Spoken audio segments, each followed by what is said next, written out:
Just fire. Team change power. Walimu ria.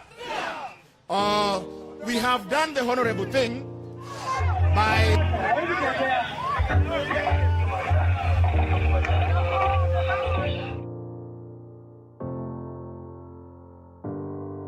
ni masaa, ni mda, ni wakati wa kuongea.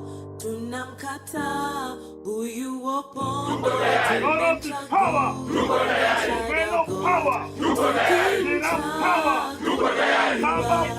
ataweza kutusikiliza sisi walimu wa Siaya County. Richly agoted ako tayari, sisi ndiyo future ya this union. My apologies to all you teachers, broken promises was all you got. This is Team Change, tuko tayari. We raise our voices, we amplify this. This is Team Change, tuko tayari. Our union, we're not giving up. Whoa, whoa, whoa, whoa.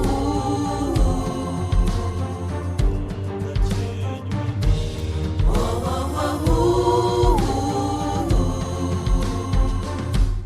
We lose our fear, they lose their power. Are we asking for too much? Twajivunia kuwa walimu wa Siaya County.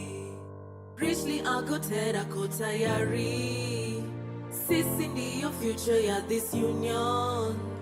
My apologies to all you teachers, broken promises was all you got. This is Team Change, tuko tayari. We raise our voices, we amplify this. This is Team Change, tuko tayari. This is our union, we're not giving up. Whoa, whoa, whoa, whoa.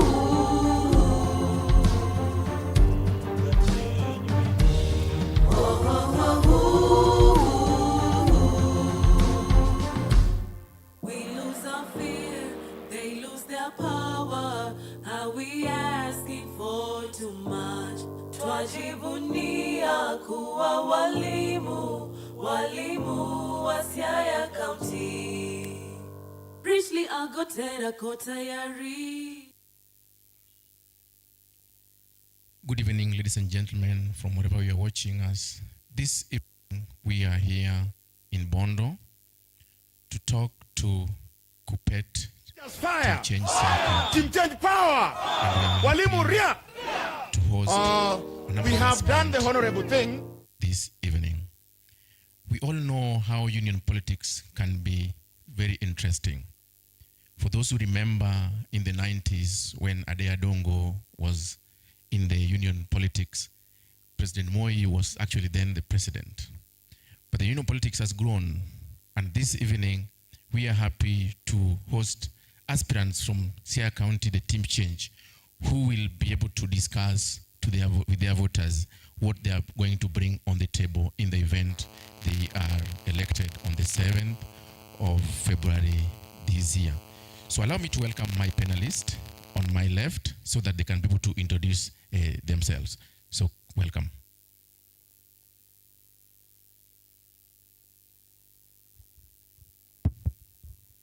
Good evening. My name is Richard Anyango Uwor, the Executive Secretary Aspirant, Siaya Branch. Thank you so much. Thank you. Good evening. I'm Dorothy Atieno Omilo, a teacher of Kiswahili and Theory from Rangala Girls Secondary School, Ugunja Sub-County, a candidate under team change for the position of treasurer. Thank you. Thank you. Good evening, all. My name is John Katoni Odongo. I'm a teacher of biology and chemistry at Sawagongo High School. I'm a candidate in the forthcoming election in the position of chairman, Kuppet Siaya. Thank you. Good evening. I am Ivy Akumu Opondo, a teacher of English and literature at Bishop Okoth Girls Mbaga in Siaya. And I am an aspirant for the position of gender secretary in the forthcoming Kuppet elections. Thank you. Thanks so much, my panelists. Of course, we are also joined by a very good audience who will be able to ask questions as we move along. So we delve straight away to the point, and I come to the chair. As a team change, what specific reforms and new initiative do you plan to introduce to transform your branch? Chairman. Thank you, Mike. As team change, we have identified gaps in the union, more so in the union leadership. And we have seen a union that is far from the teachers, a union that has left teachers in their workstations. The challenges they are facing, the union is not there to identify those challenges with them and bring changes that are professional in line with the teachers' expectations. As team change, we are aware of these changes, and we intend to bring back the union to the teachers by bringing in public participation on teacher matters. Currently, we have a clause of public participation in the Constitution of Kenya 2010, but when it comes to union matters, nobody bothers to involve teachers, nobody bothers to engage teachers at the grassroots to identify the professional gaps, the social and welfare challenges teachers face. So we have an omnibus kind of a union that specific people sit somewhere and decide on what to do on behalf of the teachers. As team change, we are saying we want to activate the public participation aspect such that the agenda of the union is derived from the teachers who are members. That is one of the reforms we plan to bring in. Another reform we plan to bring in, we want to negotiate a smooth exit, a smooth retirement plan. A number of teachers retire, then take up the business of looking for their benefits. That has eaten into teachers' coffers. You spend as much as over 100,000 to look for your hard-earned money. As team change, we are saying, once we get into office, together with other union branches, more so the chair's caucus, because the chair is the custodian of the Constitution. I have to liaise with other chairmen of other branches so that we do a document, we do a petition to the government so that we have an engagement that will ensure seamless and safe exit of our members when they leave the profession. That, among others, are some of the challenges we are proposing. We have seen teachers take part in co-curriculum, but then there's no policy. There's no clear-cut way in which teachers are recognized based on their efforts in co-curricular activities. We see our participants, the learners we train, they get scholarships, they get a lot of awards, but there's no clear structure on how teachers who mold such kind of learners really are recognized and benefit out of that. Those, among many other changes, are some of the things that Team Change stands for, and we are on point on it. And once we get this mandate, we will immediately embark on such kind of clear negotiations. Thank you. Thank you so much. I will go back to you, Executive Secretary aspirant. As a candidate for the Executive Secretary position, what unique skills, experiences, and vision make you best suitable to serve the county as the Chief Executive Officer? Welcome. Thank you. There are issues that we need to look at. One of the issues that are unique is that I want to bring in the empowering the teachers. As a leader, you don't need to shine alone. Leadership needs to bring in the young people. Leadership needs to give an opportunity to others, and therefore I'm coming in to mentor my colleagues to make sure that they can also be part and parcel of the system through empowering them and helping them identify their leadership abilities. 2, the union as currently constituted at the branch, it consists of people who are cowards, who are no longer talking on behalf of the teachers. They are people who no longer have the interest of the teachers at heart, because some of the decisions they are making on behalf of the teachers, they have not engaged the teachers through public participations. And therefore, I'm coming with a face that is bold, that is courageous, that will take the leadership to task so that teachers can be able to be understood and respected. I also intend to bring what we call integrity and honesty, both at the branch and to hold those who are our leaders at the national office to be accountable to the teachers, not only in Siaya, but across the Republic of Kenya.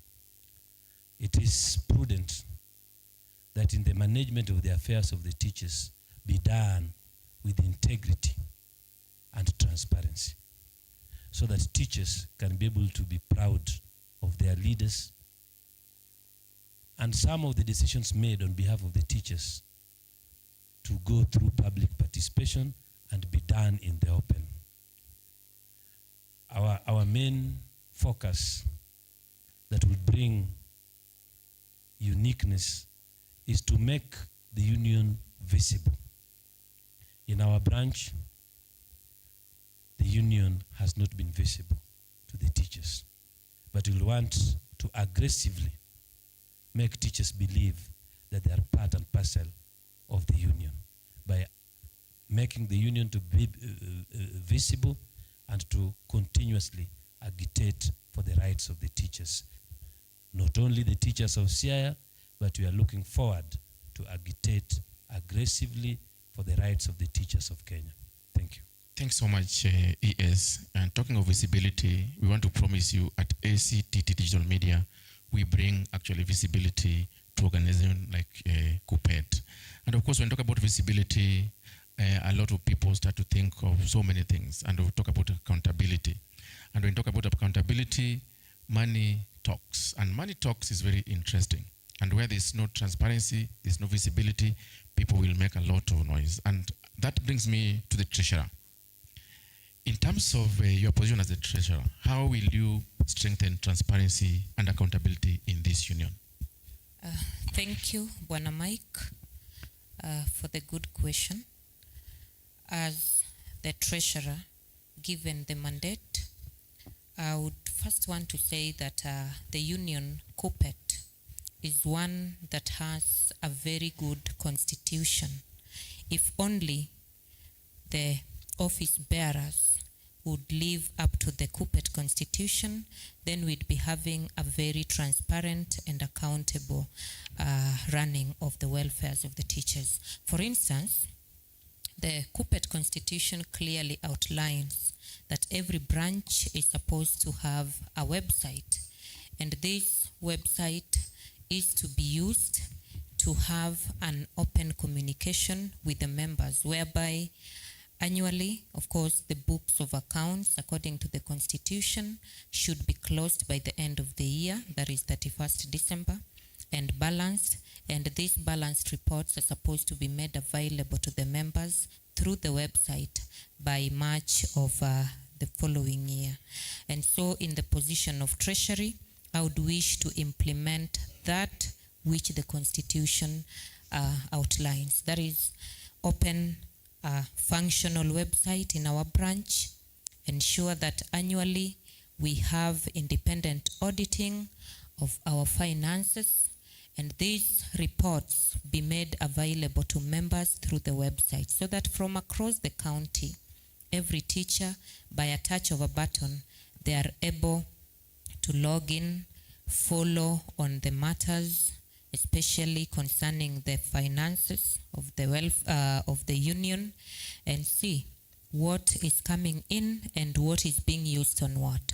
Through that, I would make sure that the dream of my ears of ensuring the union is visible, the union is reachable, just a touch of a button away, would be able to be achieved. Thank you. Thank you so much. And now I'll go to gender. As you can see, my panelist, the gender is 50-50 in terms of representation here at the panelist. So how will you ensure that the gender balance and fair representation of all region school categories is actually met if you are elected on 7th of February? Thank you very much, Mr. Luen. And from the gender desk, actually we are very keen on fairness. We are very keen on the voice of both gender to be heard on the decision-making table.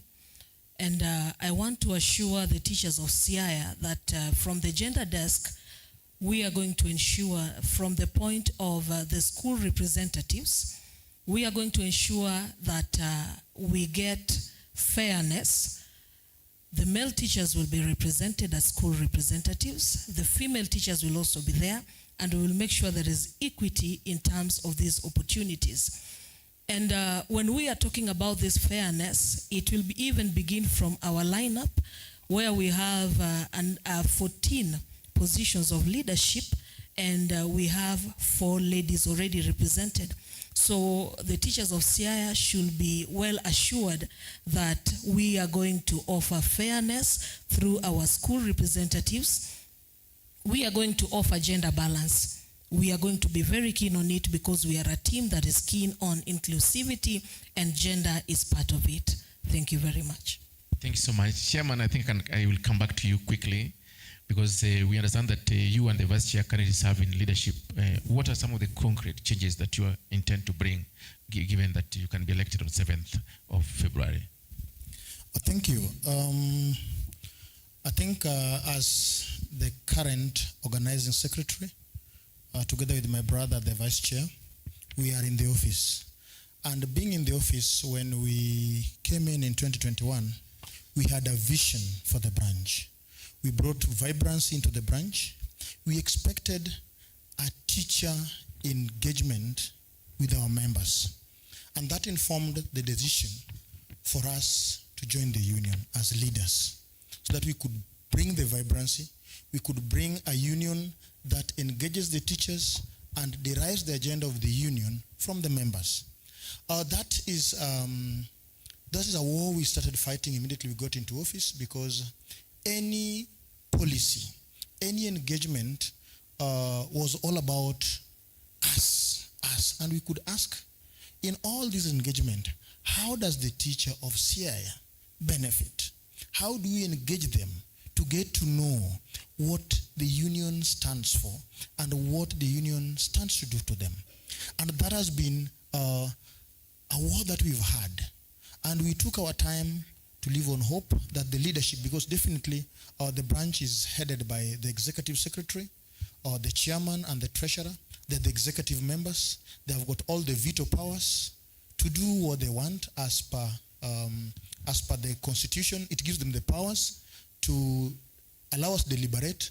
But because it's only 3 of us who are new, the other were old guards, and they had a system of doing things. So we saw things were not working for the teachers. And every time we could see any agenda being discussed, there was no teacher involved. And that's why my brother and myself said, we would not present ourselves to the teachers again with a cohort that we are sure, having seen them for 5 years, have no agenda at all for the teachers. So as some of us who are still young and have got time in this profession, we decided that let us step out and champion an agenda for the teachers. Let us make it work for us. A mistake that I make today, as somebody who still has got over 18 years in the profession, if I make a mistake today, it will haunt me tomorrow. And like someone who is at his penultimate stages in the union. He makes a mistake today, tomorrow he's on retirement. So we said we must make this work. As the chair, once given an opportunity, the dreams that I had then and were thwarted, that we intend to bring to the fore, is that we have engagements with the teachers to drive the union agenda, as I had said before. This is a proposal that we made in the office, that we have Kuppet days. We have Kuppet days at sub-county levels. We come to Bondo, we announce to teachers, we have Kuppet days. We meet the teachers, discuss the challenges they're facing, if we can't meet them at staff room levels, such that the union has got something to put at the table, that this is what teachers are feeling, this is what they expect the union to solve for them. So this coming year, we have to do this, this, and this for the teachers. That is one of the things that I expect us to do. Two, on engagements, you've had teachers cry all over that we've had stagnations. You've had teachers cry that we don't get CBAs that benefit the teachers. And we ask ourselves, what is the problem? What is the challenge? We have had a union that I gave a proposal that why can't we just engage the teachers, get to know their feelings with regards to CBA negotiations. Let us engage them so that if you get information from teachers, somebody in C3 would say, I want an additional 5,000. Somebody in D5 would say, I would expect this. When we collate all that information, we give our SG to approach the employer to negotiate. But when you bring that at the branch level so that we are able to engage the teachers, then the arrogantly tells you that is not how a union works. Then we wait for negotiations. Then you hear teachers cry, oh, I've been given 36 shillings. Oh, others have gotten negatives. Simply because whatever we got as increment was not participated by the teachers. It is basically the SRC that called our union officials for negotiations, and they flouted their figures. And out of that flouting, the negotiation was based on no data at all and that informs the cries that we've had. Just additionally, in 2021, when we had our CBA, all teachers cried loud and clear that we only got a maternity CBA. A CBA that only gave our female teachers additional maternity leave period from 90 days to 120 days. There was nothing monetary into that. Teachers being who they are, we took it in strides, went back to class to teach and mold our Kenyans. We expected the 2025 CBA now to give us money to take care of the kids we gave birth to. Unfortunately, there was nothing forthcoming from this CBA. This definitely means we are going to struggle in terms of monetary gains until the end of this CBA. But as Team Change, we are saying that once I get over the leadership, once we have this branch, we have to engage the employer on a renegotiation of that CBA. Luckily enough, the president had hinted to that effect. But since he did that, nothing substantial has come from our leadership. And we are saying it is time that teachers who are feeling the weight at classroom levels, at staff room levels, and at school levels get involved in that negotiation so that we take it seriously, so that it benefits our members. As it is currently, the negotiators are honorable members who do not know what it means to be in classroom. Some of them were in class last about 25 years ago. So that is one of the things we expect to do as people who are still having life in this profession. Thank you. Thank you so much. It seems there are issues that are being defended by the bigger team, which use pressure to get results. That is very good. But now we also understand that there are also issues when you're in the teaching profession that gets into individual teachers. So, Mr. E.S., aspirant, how will you be able to strengthen the legal representation for teachers with in disciplinary cases in the profession? Disciplinary, one of the main functions of a union is to stand with the teacher. Our main responsibility is to advocate for the teacher. And a teacher is not guilty until proved guilty. And in Team Change, we have our secretary secondary aspirant, we have our secretary tertiary aspirant, and we have our secretary junior secondary school aspirant.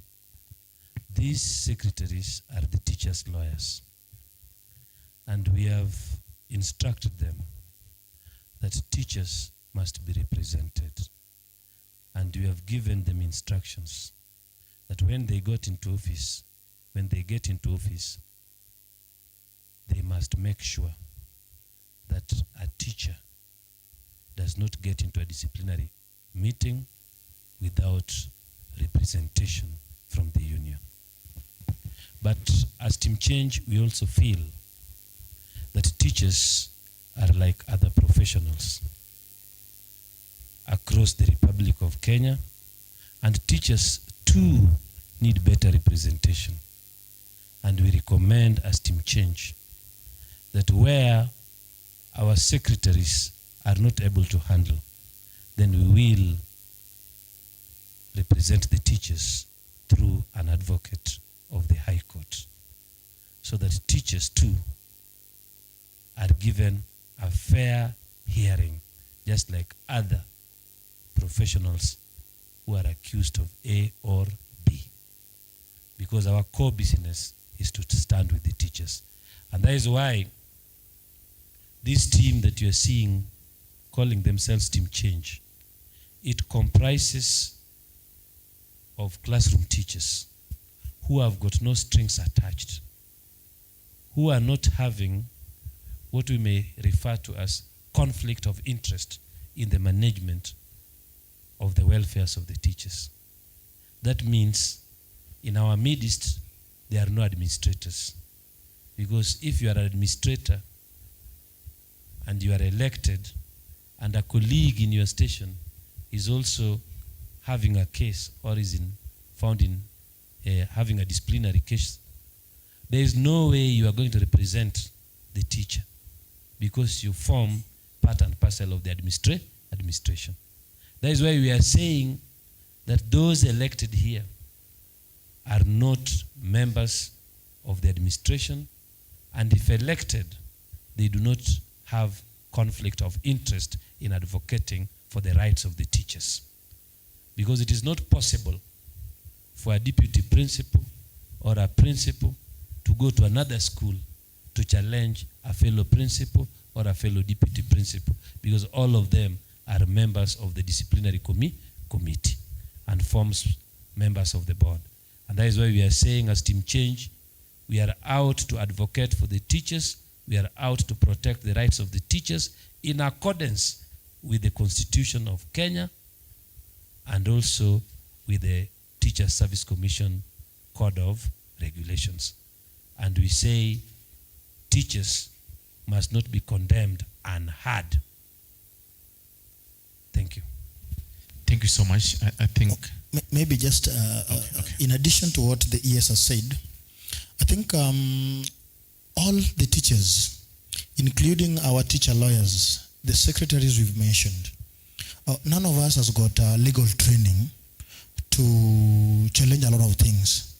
But we are saying that our teacher lawyers, our secretaries, must be there for the teachers. We must see them listening to cases involving teachers, and we have instructed them, as you have said. But beyond that, this team, as you see here, I think our ES has alluded, we have an advocate of the High Court that is in charge of this team. So whenever we have legal challenges that are beyond our negotiations, are beyond our engagements, then we involve the advocate of the High Court.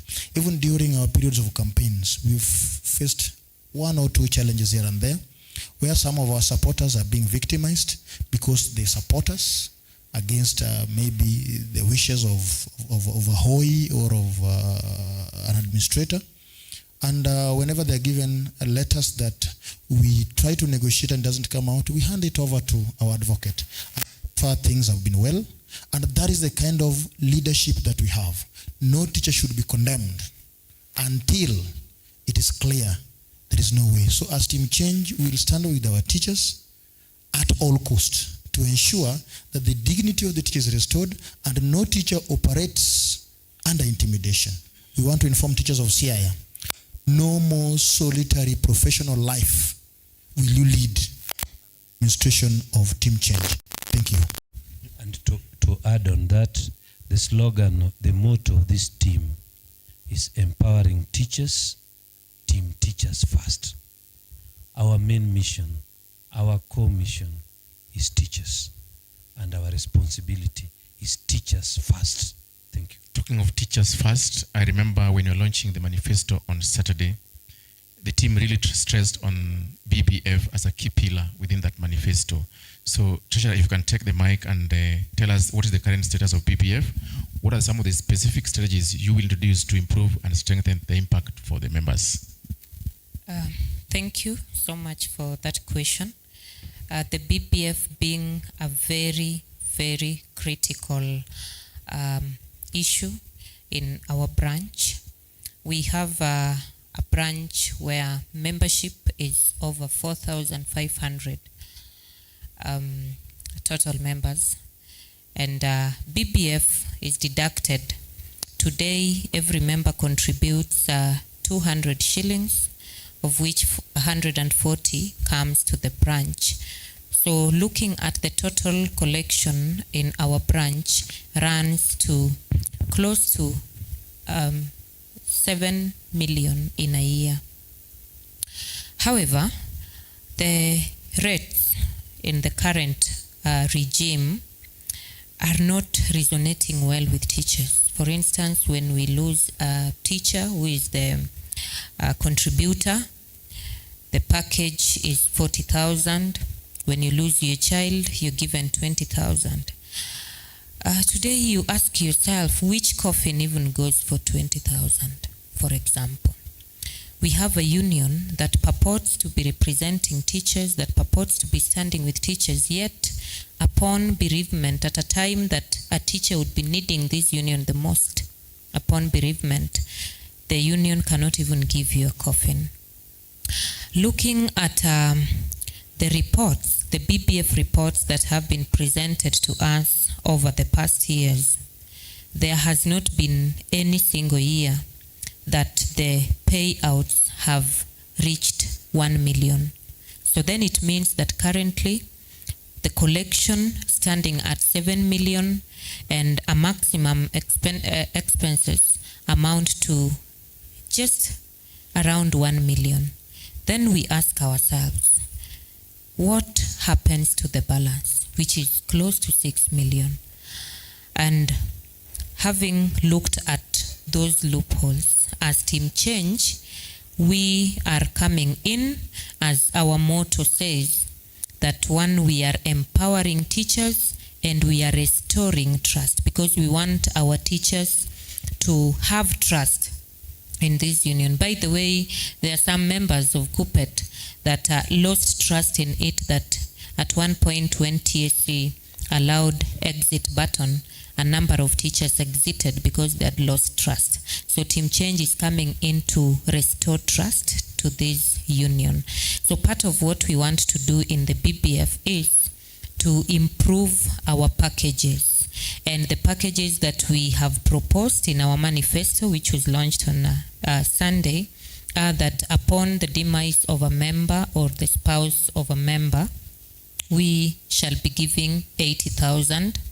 And then upon the demise of a child, we are going to give 40,000. 60,000 upon the demise of a child. And then currently, we do not have parents-in-law covered in our constitution. But again, we are Africans. And when I lose my mother-in-law, the responsibility or the burden is just as heavy as when I lose my mother. So we are bringing in parents-in-law, and we shall be starting from a figure of 20,000 upon a member losing their parents-in-law.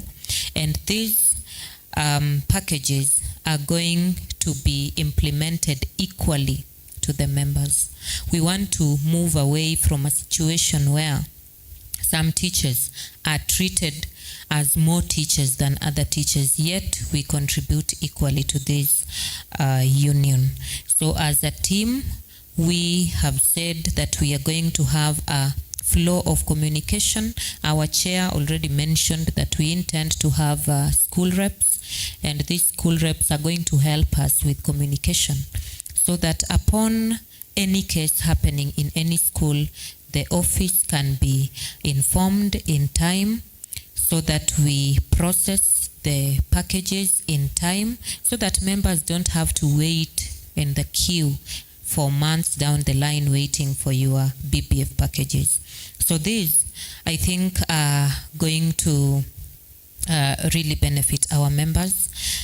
Again, after we launched our manifesto, a number of colleagues out there, especially supporting the other team, felt that maybe our figures feel exaggerated, maybe they feel like propaganda, we are just painting it roses, yet we are not going to implement this.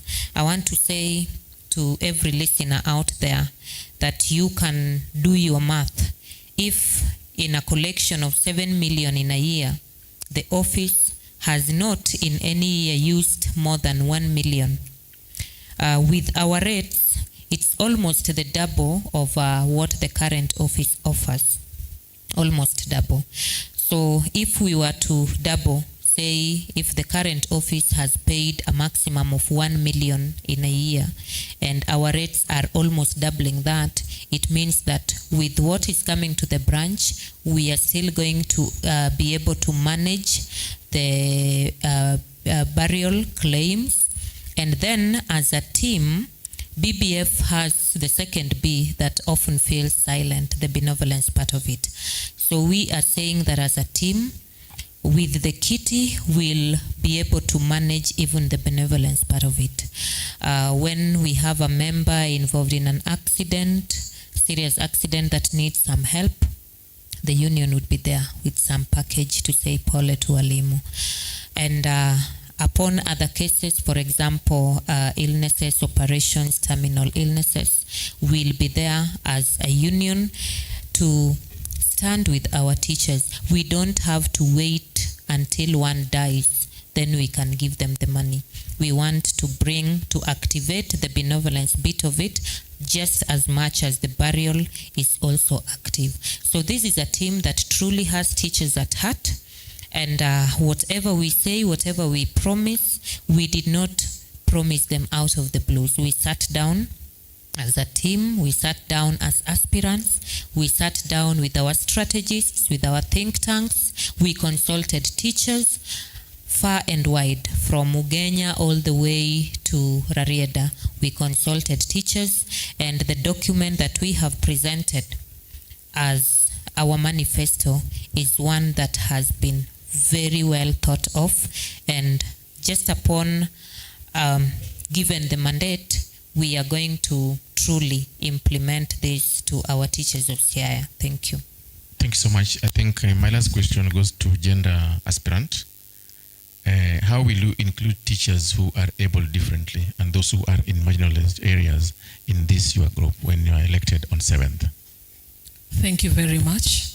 And before I proceed, I just want to demystify the narrative that the gender office stands for the female teachers only. I want to educate members and to tell them that the gender office caters for both male teachers and female teachers alike. And to your question, the fortunate thing that we have is that the office has an office or a position which is a second assistant gender secretary, which is set aside for people living with disabilities.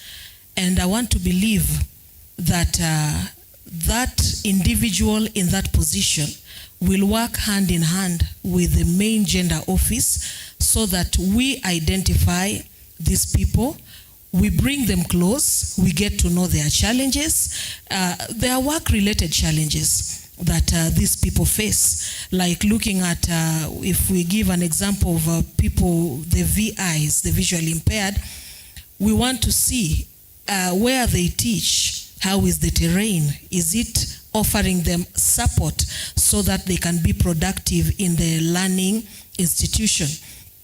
And there are so many things we will do that, but through the Gender 2 office that is in charge of people living with disabilities. Then when we look at marginalized areas, I also want to actually report that in our way of campaigns, we managed to reach even the farthest end of Mageta Island. And we got to meet our teachers there. And you realize those places they're actually marginalized. And that day, I fear traveling in water. I don't know why. I fear travel, but that day I decided, let me overcome this fear, because what if I become a leader? What will happen to those members who are there? I will definitely have to reach them. But then as an office, we decided that we are going to get a representative from these marginalized places, the islands. We are going to get a representative from there who is going to work closely with this office so that we get to get their attention, so that we get to know what difficulties they're going through. And I can remember us asking the teachers, is this place a hardship area? And they told us, no, it is not a hardship area. And we were shocked. Traveling by water, you look at it and you see actually the risks are higher. The risks are higher because you compare the water accident and the road accident, water mostly everybody goes. But then that place has no hardship allowance. And then we said, what if we get into office and then we can petition to have such places recognized as hardship areas? And then those representatives we put there, they'll be able to communicate to us, both male and female. They'll be able to tell us, these are our challenges, this is what we are going through. And we promise once again that as the teachers of Siaya take us into office, those are places that we will not forget. Those are places that actually we will visit again and again because they are our members. Thank you very much. Thanks so much, my panelists. I think we'll take our first break.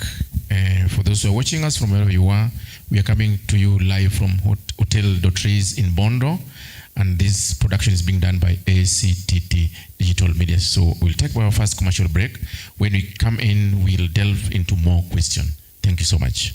Dear Chief and Senior Principals, would you like to document the story of your school as you showcase the CBE implementation after the grade 10 admission? Get your story told like never before. ACTT Digital Media introduces the efficient production of school magazines, the ultimate platform for Kenyan principals, schools, to showcase their talents, achievements, and creativity. From stunning photos to curated videos that market the school and captivating big stories, we bring your school's processes and journey to life. Whether it's highlighting principals' milestones, students' achievements, showcasing sports triumphs, or sharing club activities, ACTT Digital Media ensures your 2026 Schools magazine is a reflection of its true spirit. Capture the essence of your school with our experts who will work with their chief editors to curate contents, design engaging layouts, and deliver a magazine that will make your school proud. Our experienced editors will help you tell your story in a way that resonates with the Ministry of Education, TAC, students, parents, alumni, and the community. Stand out from the rest with a professionally produced magazine that tells your school story in a unique way. Plus, working with us gets you a media coverage for one of your major events, including your school's contents in our robust social media platforms. At ACTT Digital Media, we are passionate about telling Kenyan school stories that inspire. Join the movement, partner with us today, and let's create a magazine that will be treasured for years to come. Working with us gets you featured in our maiden publication, Education Review. For more info, contact ACTT Digital Media on call or WhatsApp 0722 123015 or visit us on social media platform. Dear Chief and Senior Principals, would you like to document the story of your school as you showcase the CBE implementation after the grade 10 admission? Get your story told like never before. ACTT Digital Media introduces the efficient production of school magazines, the ultimate platform for Kenyan principals, schools, to showcase their talents, achievements, and creativity. From stunning photos photos to curated videos that market the school and captivating big stories, we bring your school's processes and journey to life. Whether it's highlighting principals' milestones, students' achievements, showcasing sports triumphs, or sharing club activities, ACTT Digital Media ensures your 2026 Schools Magazine is a reflection of its true spirit. Capture the essence of your school with our experts who will work with their chief editors to curate contents, design engaging layouts, and deliver a magazine that will make your school proud. Our experienced editors will help you tell your story in a way that resonates with Ministry of Education, TAC, students, parents, alumni, and the community. Stand out from the rest with a professionally produced magazine that tells your school story in a unique way. Plus, working with us gets you a media coverage for one of your major events, including your school's contents in our robust social media platforms. At ACTT Digital Media, we are passionate about telling Kenyan school stories that inspire. Join the movement, partner with us today, and let's create a magazine that will be treasured for years to come. Working with us gets you featured in our maiden publication, Education Review. For more info, contact ACTT Digital Media on call or WhatsApp 0722 123015 or visit us on social media platform. Dear Chief and Fire!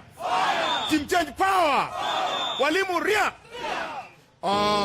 We have done the honorable thing by...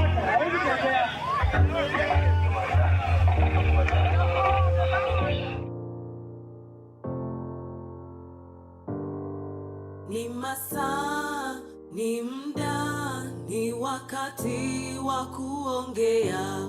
Tunamkataa huyu Opondo, tumemchagua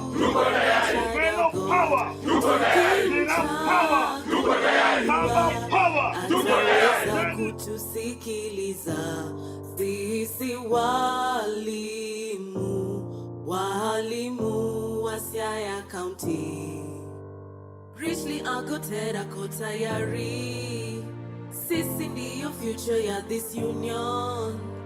My apologies to all you teachers, broken promises was all you got. This is team change, tuko tayari. We raise our voices, we amplify this. This is team change, tuko tayari.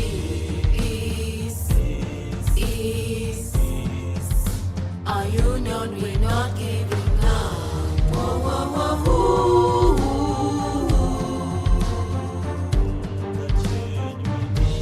Whoa, whoa, whoa, whoa. We lose our fear, they lose their power. Are we asking for too much? Twajivunia kuwa walimu wa Siaya County. Richly agoted ako tayari, sisi ndiyo future ya this union. My apologies to all you teachers, broken promises was all you got. This is team change, tuko tayari. We raise our voices, we amplify this. This is team change, tuko tayari. This is our union, we're not giving up. Whoa, whoa, whoa, whoa.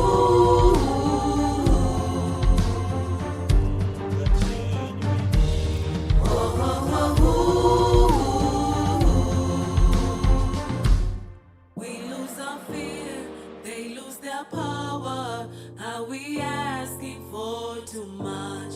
Twajivunia kuwa walimu wa Siaya County. Richly agoted ako tayari.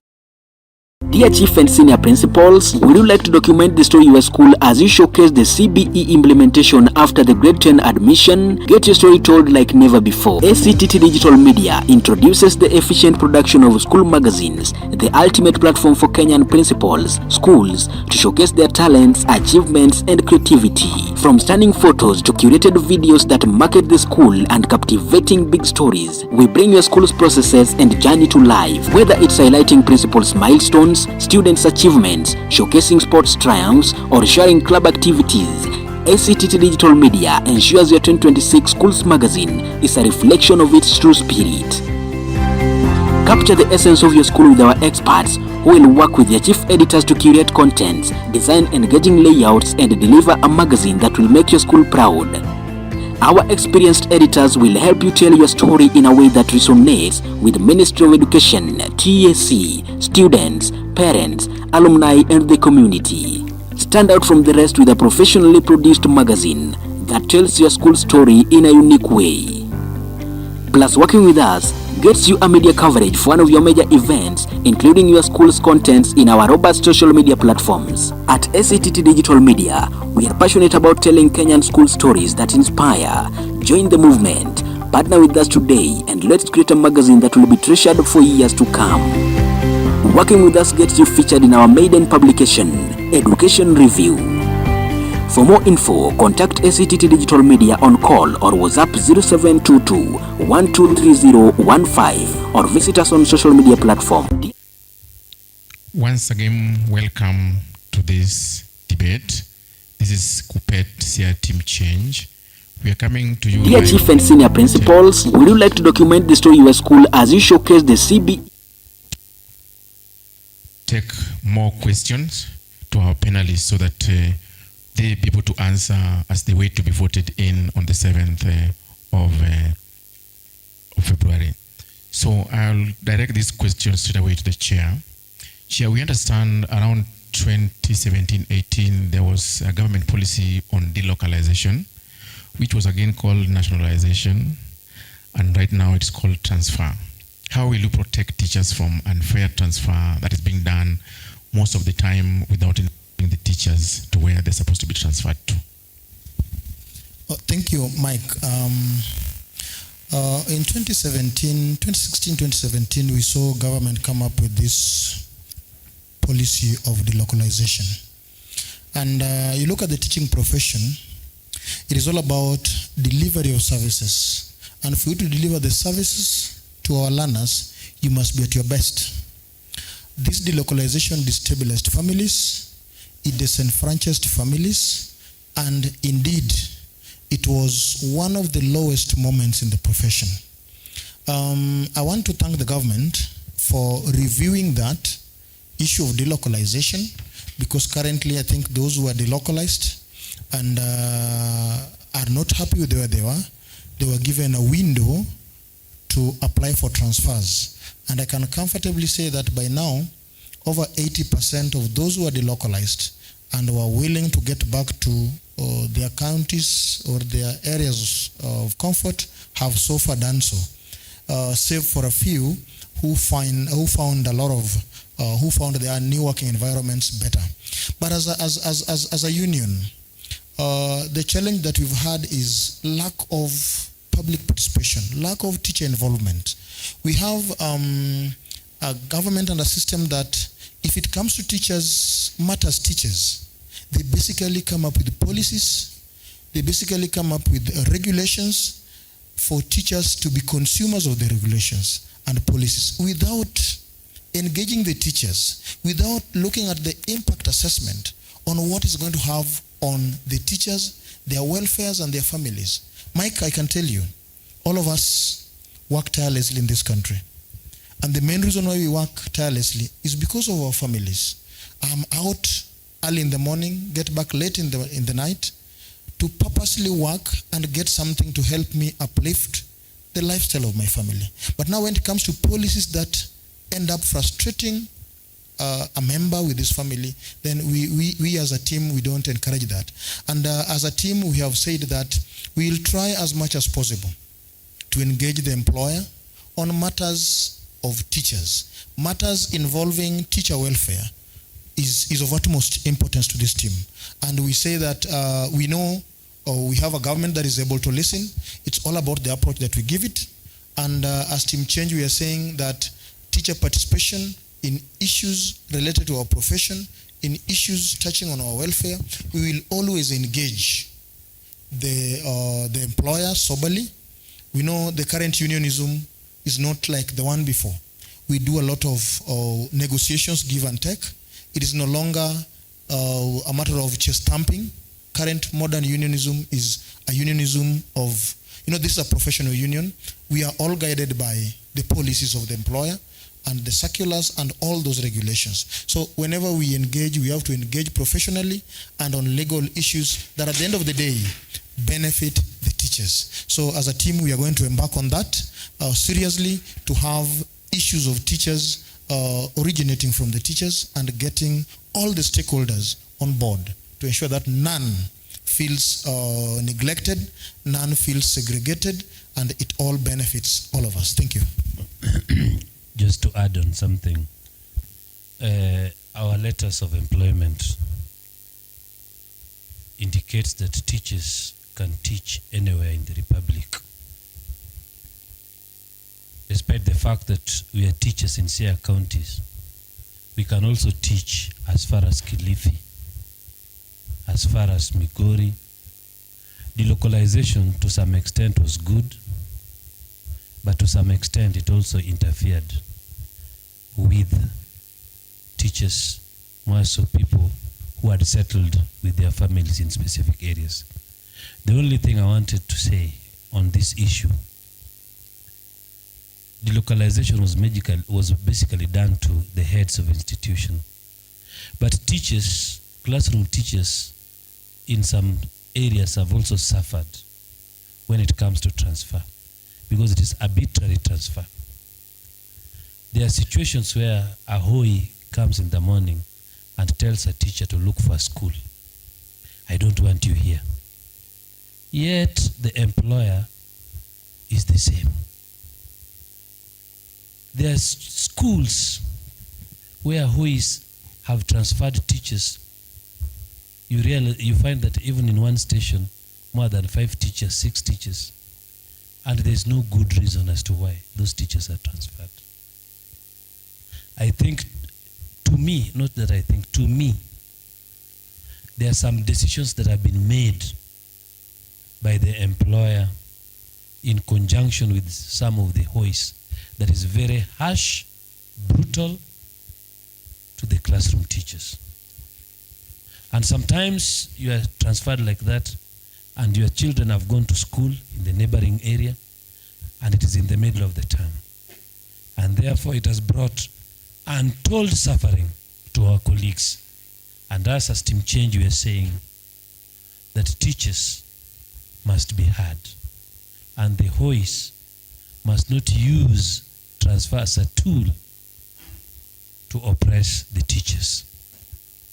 And because the localization was a ministry issue, but in some of the schools, as I've indicated, teachers have suffered not because they have requested for the transfer, not because they have filled the transfer forms, but because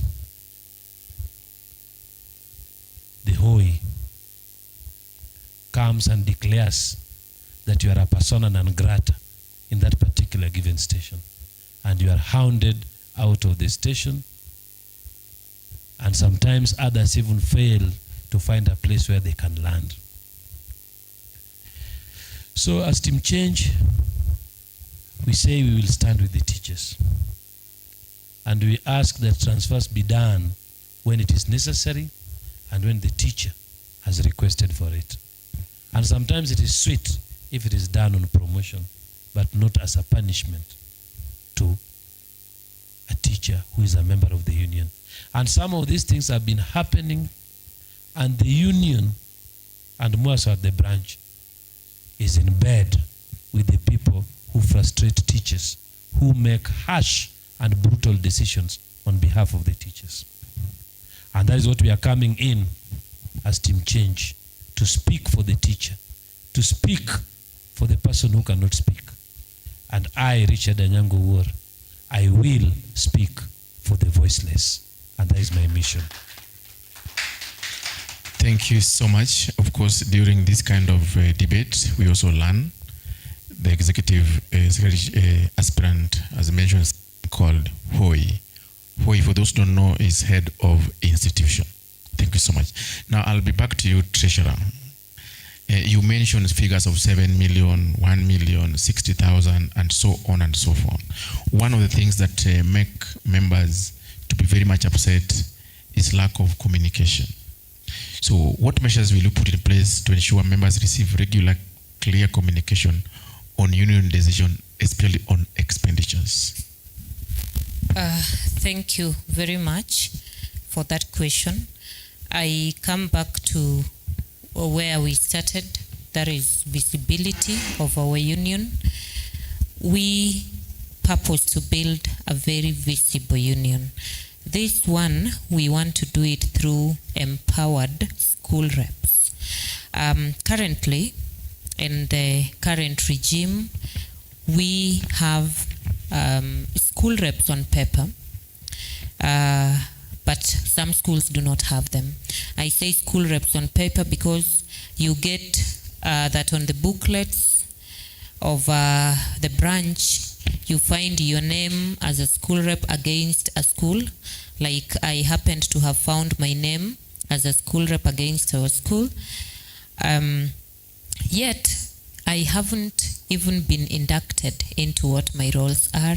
I haven't been trained. I haven't been anything, save for a mock training that was done last year in December, after Team Change came up and said that we want to build very empowered school reps. So one thing that we want to do differently that is going to ensure there is good flow of communication is to have school reps inducted, trained, empowered. Because through these school reps, every school is going to have a union in the staff room, such that we are able to get feedback, direct feedback, and timely feedback from staff room all the way to the union. That is one. Another thing that we want to do is to have a way of getting feedback from the members. I already mentioned that Kuppet, going forward from Saturday, when I'll be given the mandate to serve as treasurer, the first project that I want to do is to make sure that we have a functional website. And then in this website, it's going to be designed in that there would be provision for feedback, such that once we post whatever we need to post for the consumption of teachers, we can have a way of getting feedback of the members. And of course, we purpose to be there to respond to these feedbacks. That which needs the direct response of the office shall be done. That which needs us visiting the schools will also do that, and which can be handled by the school reps, because we are going to have people that know why they are there in these staff rooms. So that way, through the digital feedback, through our school reps, and of course through having ourselves as the leaders being very visible, because we purpose to have a servant leadership. So just like we have walked from across the 248 senior schools in Siaya County, informing teachers, enlightening teachers, telling them about matters of the union, that way, when we get mandate to serve them, we will not be sitting in the offices. We will not be sitting in the Kuppet Center, which our ES has already promised that we are going to establish. We will be serving the teachers from the staff rooms where they are.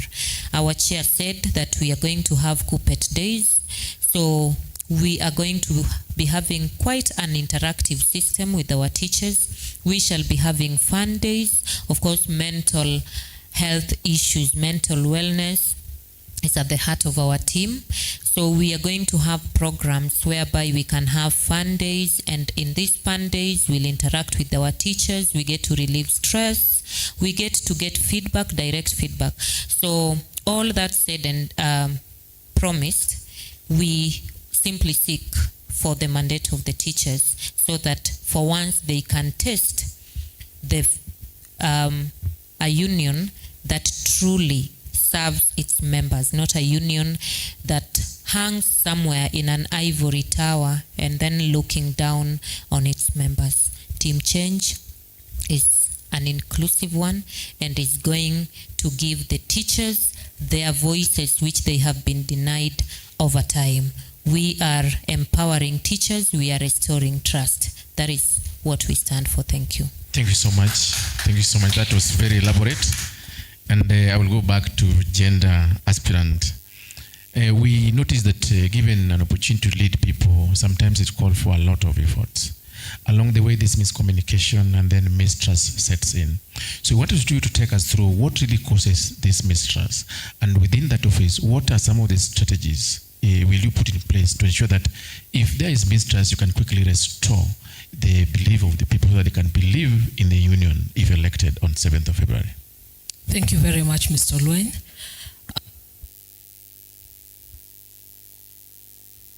Of what you are asking, we have already mentioned before, especially on matters mistrust. Our members losing trust in the union. Number one, it is because of unfulfilled promises. I want to believe that today we have a manifesto. And this manifesto, we have a timeline for this manifesto. And the moment we get into office in 2026, in 2031, or even through our journey from 2021 to 2026 to 2031, the members will be questioning. We want to give them a platform so that they become our assessors. They assess how far we have come and how far we have gone. We want to give them a platform so that they communicate to us. We don't want them to lose that trust on us. We have promised them a number of things, and we want to make sure that come 2030, 2031, we are able to stand and say that we have delivered our manifesto. And that is one thing we are going to ensure, that we keep promises. The manifesto we have is fulfilled to the latter, so that come 2031, we are not going to tell our members, can you now give us another 5 years so that we fulfill something that should have been fulfilled in the first 5 years of office, so that in 2031 there is something new that we are bringing into the union. And another point of mistrust again with the union is that lack of visibility, where we are not with the teachers. A teacher is undergoing a disciplinary process, and you can imagine they are alone in this. They get into a room and no representation from the union. They get into, even after that room, our aspirant treasurer has talked about mental health issues. Some of these disciplinary processes, actually, they take a toll on the mental issue of the mental health of a teacher. And that is going to be one of our part of our manifesto. We want to focus on the mental health of the teachers, because we also want productivity at the workplace. So when a teacher goes through a disciplinary process, we are there with them. When they are out of the disciplinary process, we are there with them. Not because, at times we can be misunderstood that we are applauding whatever the teacher has done if they are guilty. But at times it is not about applauding them. It is about being there with them, taking them through the process. Tell me, if the union will be there with the teachers from the onset of the disciplinary process, how many teachers would we have delivered from maybe suicide, from depression and all that? We want to be with the teachers so that this trust can be maintained, our visibility. The same way we have walked as we enlighten them about the union is the same way we want to go around and tell them we are here. We did not just want you to elect us and then we disappear. We are here with you because we focus on that trust. We want it to remain, and we want the teachers to be comfortable and confident that we have a union where our voices are heard. Thank you. Thank you so much for that. Chair, I'm back on your case now. What are some of the practical steps we'll take to enhance inclusivity, representation, and participation of members at the branch level? Well, thank you, Brother Mike. I think on inclusivity, we have to talk about realistic approaches. We don't want to have cases where on paper, as my sister Dorothy has mentioned, you find teachers are listed to be in charge of various activities, yet you get to the actual ones, you don't do them. As the chair of Team Change, you hear all aspirants make pledges, because each and every aspirant has got aspirations. That is what each one of them intend to do to the teachers. All that we have collated to form the team agenda. That team agenda is only actualized when the chairman deliberately makes efforts to make it work. Because once we have formed the team and we get into government, or we get the office, it is no longer a team issue. It becomes an office issue. The office is now guided by the Constitution. It is the chairman who is the custodian of that Constitution. And the chairman must make deliberate efforts such that the promises that we make to the teachers are actually actualized by ensuring we do what is relevant to the teachers and we stick to the Constitution versus the promises. As the chairman, I will ensure that we don't just talk about school reps. We talk about empowered school reps who know their roles. A number of our teachers currently face disciplinary cases. A number of them get arbitrary transfers. A number of them get dismissed without the union knowing about it. Why? You know, the county is vast, the county is big, and the teachers are many. The union officials are, like in the outgoing office, we were only 10. Right now, courtesy of the new constitution, we are 14. We may not know everything, but when you have your eye on the ground, a teacher who is trained and well capacitated, he knows that these are the limits. When such a thing befalls a colleague, what steps do I make to inform the union or to inform the officials, such that we are able to have first-hand information as they arise?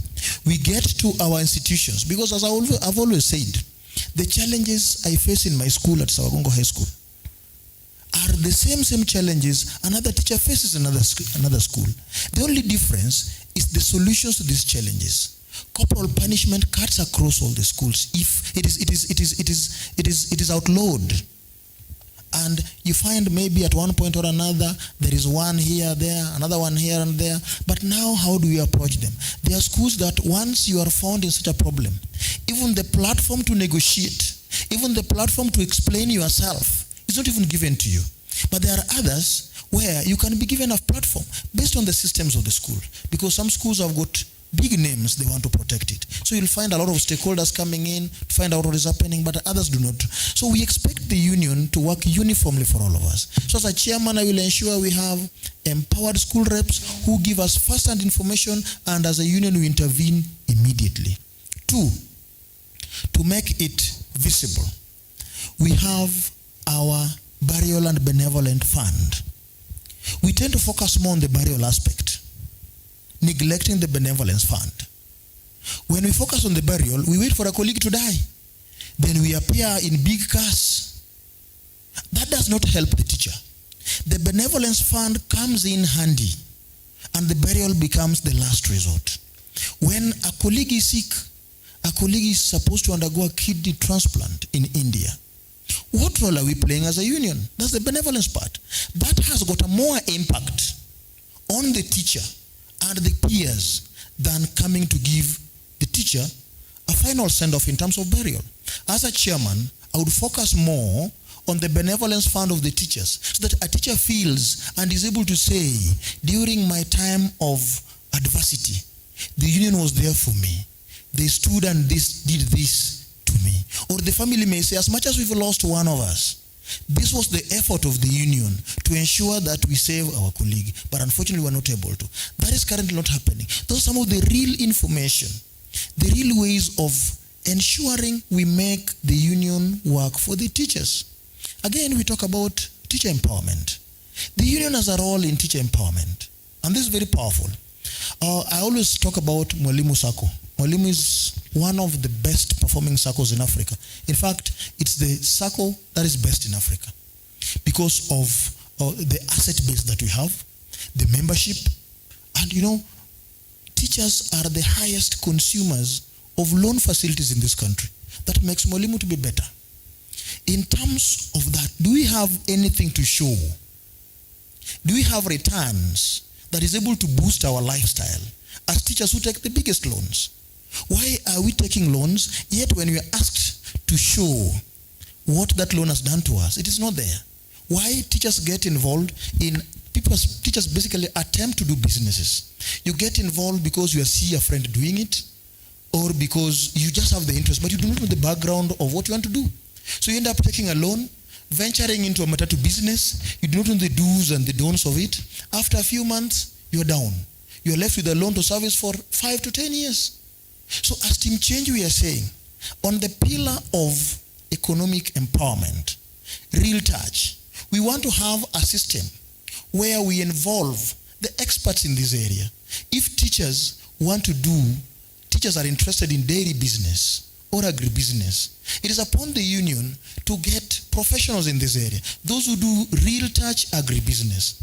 We announce to our members, we advertise, we'll have an empowerment program on such and such a date, at such and such a venue. Let teachers come so that we get information about this dairy business, what it entails, what you need to do to make it profitable, what you need to do to make it give you returns, so that as you go to Mwalimu Sacco to get your loan, as you approach any financial institution to give you financial support, you know that if I invest 500,000, I expect returns to this level. Is it able to repay itself? But you find teachers just get into this. So we are just basically involved in a rat race, by the words of Robert Kiyosaki. You take this, within 5 months, it may collapse, you go for a top-up. So that becomes the circle of the teachers. And the teachers are now reduced that we are only educating our children. And educating your children is not an investment for yourself. You'll educate them, they'll go. So teachers are left without anything substantial. I want to inform all our teachers, as Team Change, I want to tell teachers, take the opportunity you have as an employee, as one who has got the ability to pick a loan. Take that as a capital base to do something to give you more returns, so that we lead a lifestyle that befits a graduate. So we want to have such kind of real touch with our teachers. Thank you. Mr. Olwe, as they are clapping for Brother Katuni, I wanted just to add something small on teacher empowerment. Yesterday when we had visited, the team went for prayers, one of the pastors actually said something, that there are some of us who have been employed and they have a letter written permanent and pensionable, and they take comfort in that, and then they fail to plan.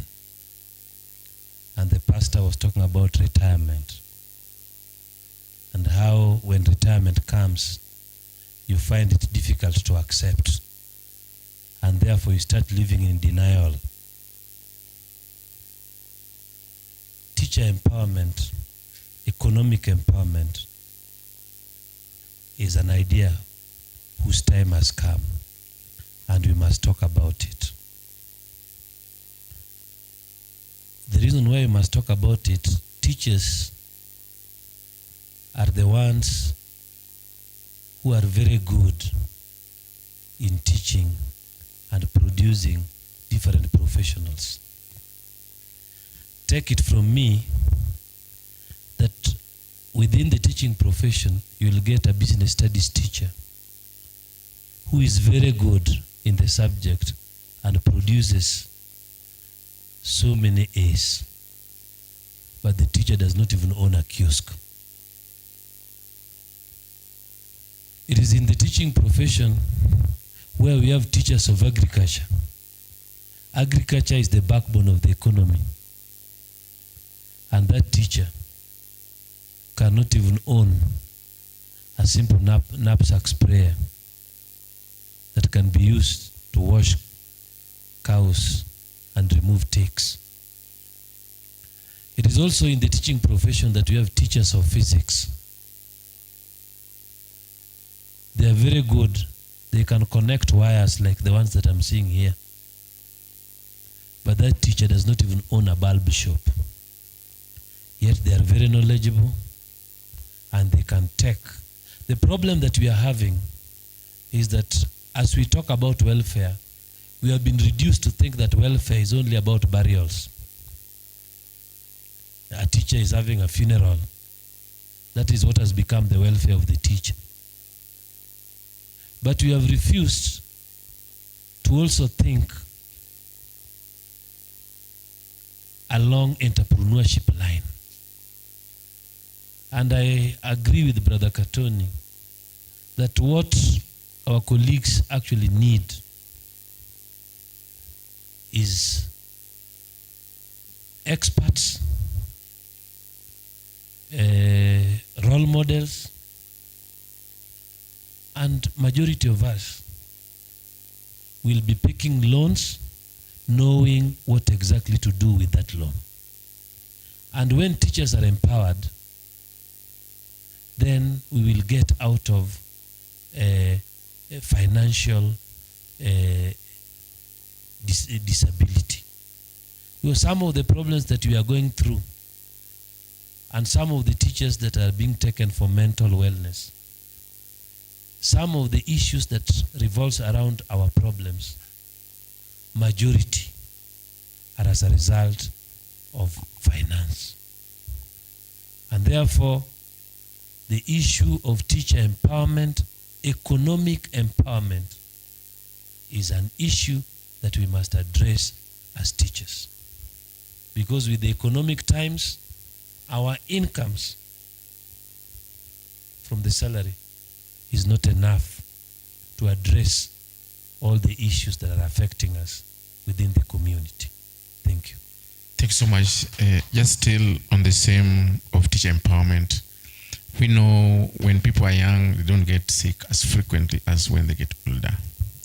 Of course, that brings me to the point of what have we put in place to improve on the medical cover while at it is SHA working, and what improvements can be done to be able to benefit the teachers? That is to you, yes. The issue of SHA, earlier we were having a medical cover called AON, insurance cover called AON. This AON, teachers went through a lot. I'm a living example. When my daughter was supposed to undergo operation, there are several times that we had been scheduled to go and see, looking for referrals in Kisumu. And all the times that we were given referrals, and we went to where we had been given referrals, we had to wait for a call to be made to some call center in Nairobi. And they were saying, we have been referred and there is no approval. It happened to me like that, and finally there was no approval. I had to use my own cash in a private hospital for the operation to be undertaken. What about a colleague who did not have the money? Currently, as we speak about SHA, when I was at Dr. Ida Odinga Asango Secondary School, a madam teacher informed me that her daughter got an accident and the child was taken to Sigomre, a facility managed by the county government of Siaya. But having diagnosed, or the child having gone through the treatment procedure, she was asked to pay for some of the services in cash. And she was told that those services like dressing and others are not taken care of by SHA. Yet as teachers, we are being told it is a comprehensive medical cover. Some of the hospitals across are also not accepting the cover. Like Havens Hospital here in Bondo is not accepting teachers when they go there with the SHA. We also have hospitals that says SHA is not, they are not treating, dental is not covered. Others are saying optical is not covered. And then you ask yourself, why are we referring to it as comprehensive? Comprehensive means that it's supposed to be inclusive. Imebeba kila kitu. And those are some of the things happening to the teachers, yet our union officials at the branch are quiet and are not talking about it. And that is why we are asking teachers that as they go to vote, they think about colleagues who are being turned away by medical facilities. We also have our colleagues with children that are having terminal illness that needs to visit hospitals time and again. We also have our colleagues who are also having terminal illness. I met a colleague in Ugenya sub-county, name withheld, who was in India the whole of third term because she had undergone the chemotherapy issues to do with cancer, and you know how it is a menace. And she told us that the drug she's using per day is 15,000. And most of the hospitals cannot provide for the drugs. And this teacher went to India courtesy of fundraisings, well-wishers, and she was also at a loss trying to ask herself, the other time she could use this and also use this. But as things stand at the moment, unless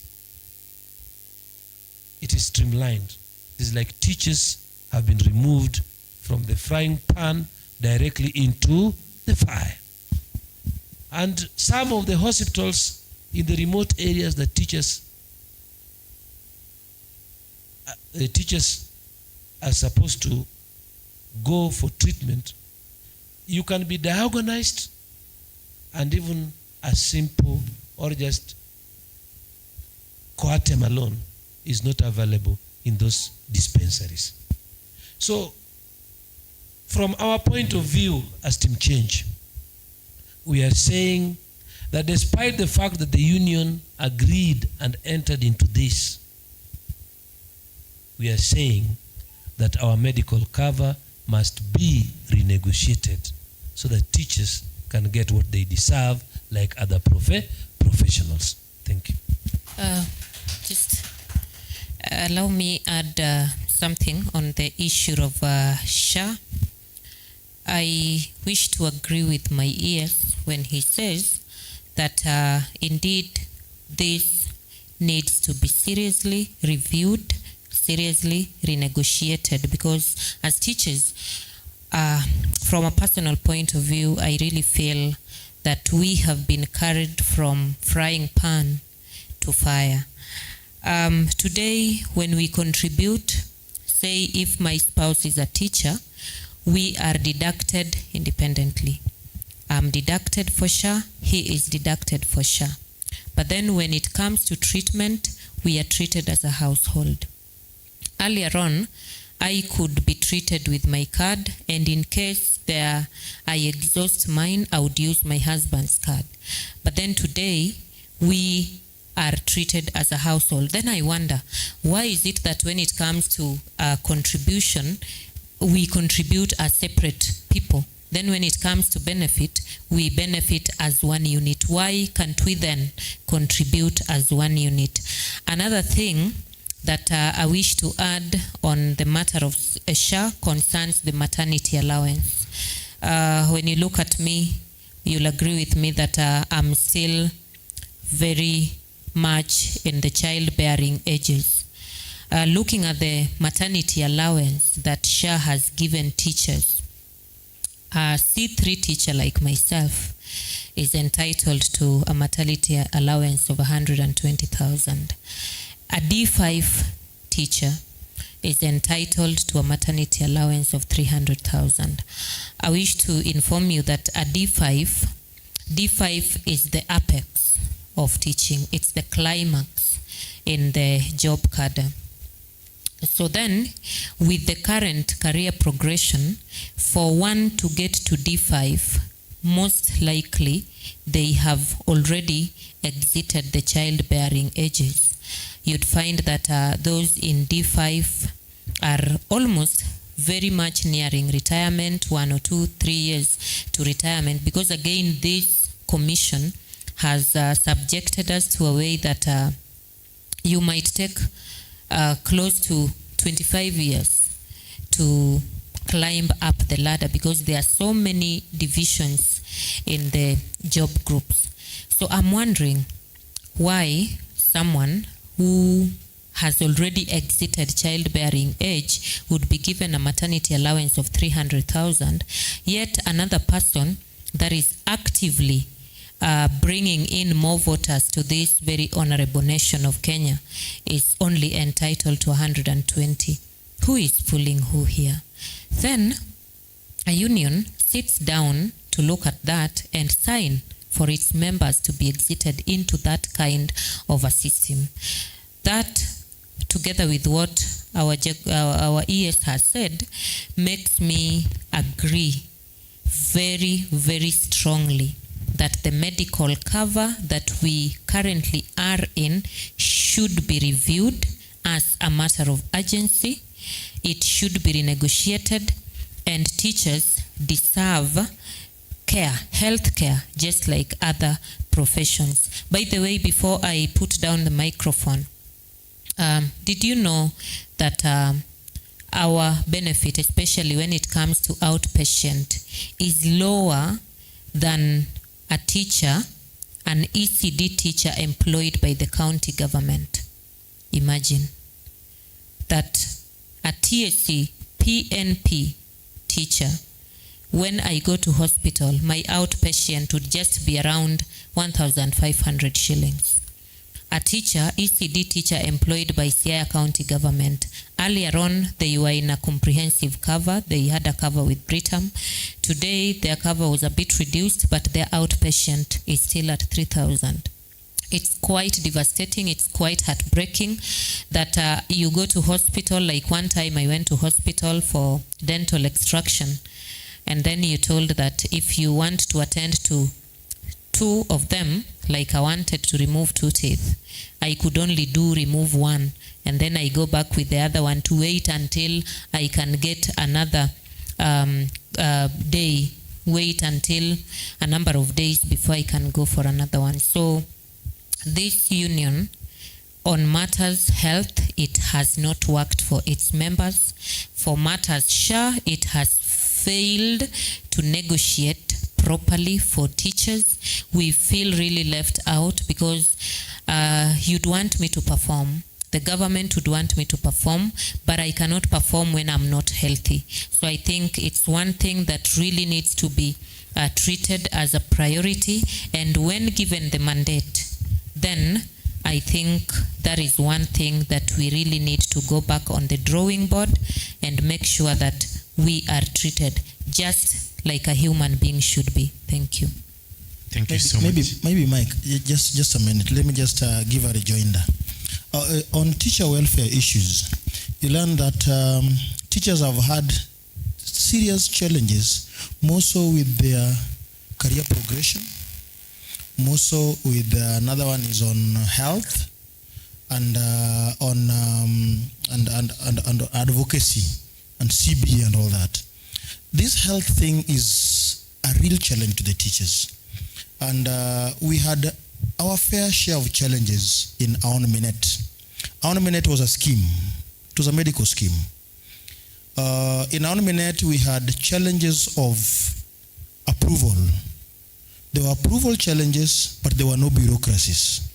You could simply walk into a facility that is accredited, whether it is in Nairobi or it is in Tenwek or wherever it is, and you would seek medical attention, though for approval to be take some little time. That was there. But teachers being who they are, the patients that we've had, we had gotten used to how to go about it. Then here comes, at that time, there was NHIF that was subordinate to the scheme. or subordinate to our own. It could come in to pay bed if you are admitted and things of the sort. The scheme would take the mainstream payment of the whatever of the treatment. Then the NHIF was converted into SHA, and now we have been shifted from our own Minet into SHA, and all our medical allowance went into SHA. And what kills a society is when you are denied information. Currently, the main challenge we have is that the information about this shift from our own Minet to SHA has been concealed. Those who signed this document have not come out clearly to tell the consumers of this service what is in store for them, what they signed for us. As teachers, we are basically operating in darkness. We are only told if you are sick, we have this this networking. We begin from the lowest dispensary. Dispensary 1, ikishindikana, you go to dispensary 2, along that line. Though the idea was a good one, because you find if you have malaria, Brother Mike, you walk into a dispensary, you will be treated and be given the ALs. That would cost about 100 or thereabout. You walk into Aga Khan for the same AL, for the same malaria, you'd be treated to a tune of 40, 50,000. So to avoid that kind of an extraordinary expenditure on the same thing, I think they brought in this whatever. But this information is not clear to us. So right now, teachers, basically, a number of us are suffering because of a lack of information. As we stand now, as teachers, nobody can authoritatively say that SHA is bad. And again, none can say SHA is good, because we do not know what is inside. We do piecemeal reading of that document. And as you read it, you look at what suits you. And what suits you might not necessarily be the right one. Let me give you an example. This concealing of information is very dangerous. Under our own Minet, my house was expectant. So I just decided, as a union official, just to walk her into Aga Khan. She went there. She delivered a baby. For 2 days, the bill was 138,000. She has a cover. I have a cover, though I'm of slightly higher job group than her. So the bill was about 138,000. So her cover could only manage 96,000. For your shock, they were telling me that I paid the difference, the cash of over 40,000. And I was asking them, why would I do that? Yet I have a cover that would take care of it. They insisted they would only do her cover. I said we would now go the legal way. I just served them with a letter from an advocate to show why, as a client, they can't use my maternity allowance to take care of that. Can I shock you? When that letter was served and was faxed to on Minet, within a matter of 30 or so minutes, I got a call asking me where to take that kind of a step. I told them I have not taken any bad step. I only want to get an explanation. Within a short time, the bill was cleared and we walked home without paying even a single cent. Imagine one who didn't know the channel to follow.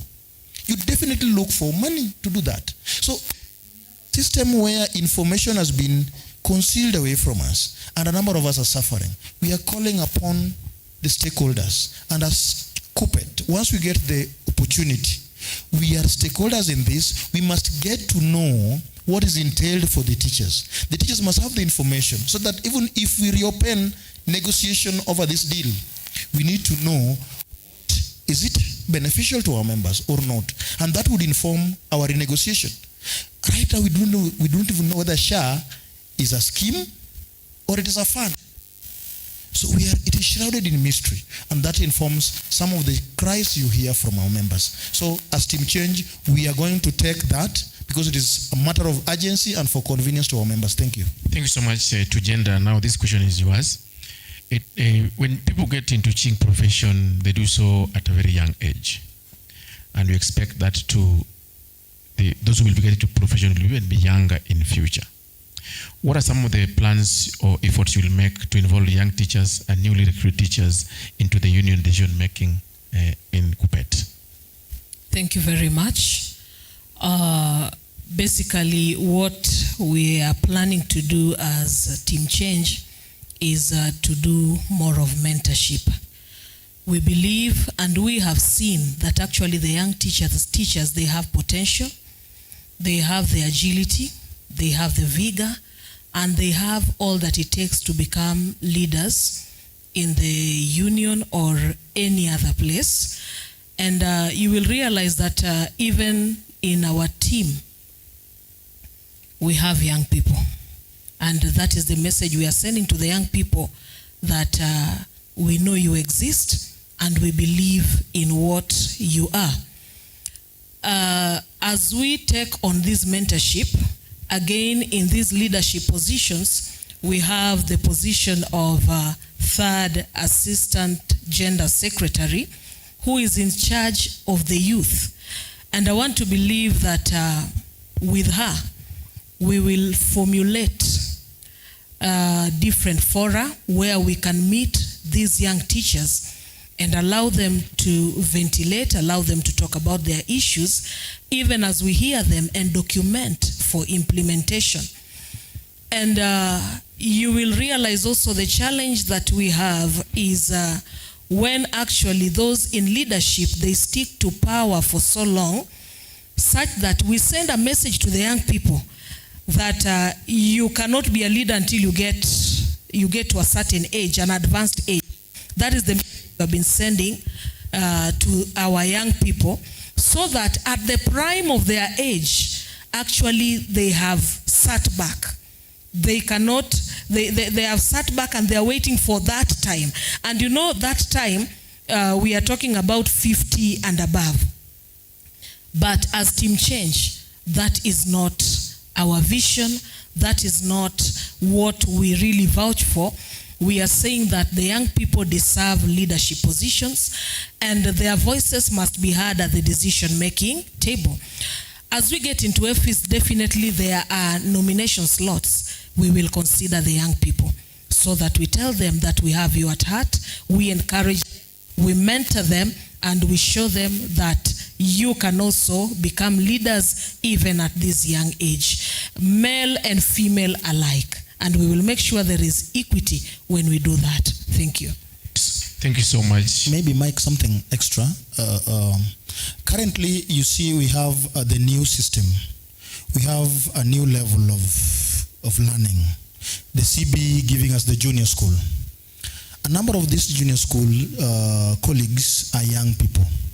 Those who are being employed are young people.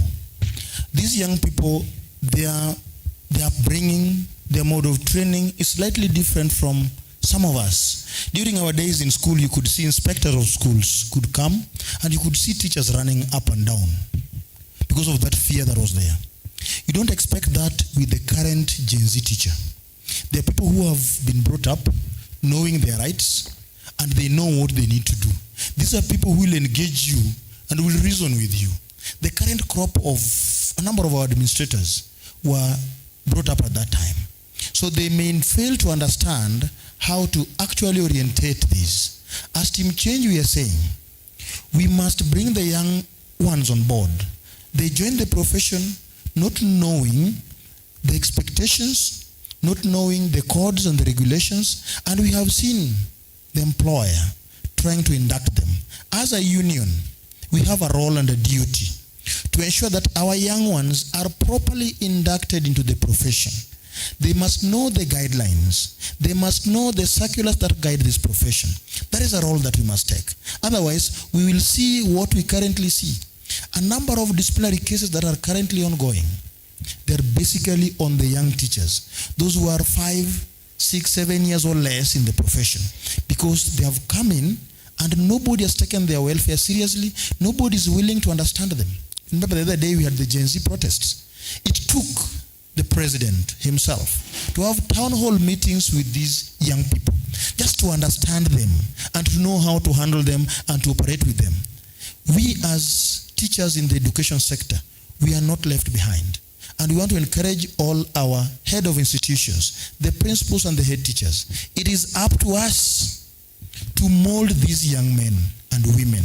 Let us not banish them as, children who are up to disorganize us. Let us take them as our sons, mold them into the profession. And together as Team Change, we want to pull together with our heads of institution to ensure that our members are properly inducted. And whenever there's a challenge, they should feel free to reach us so that we get amicable solutions to these young teachers. Thank you.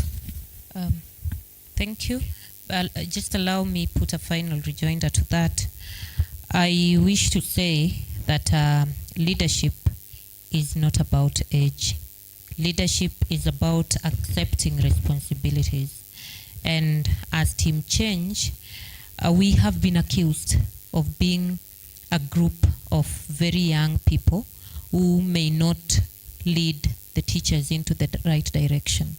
I want to say that the cries that we have today about Kuppet, as currently constituted from the branches all the way up, you look at the senior most person, and that can confirm to you that leadership is indeed not about age.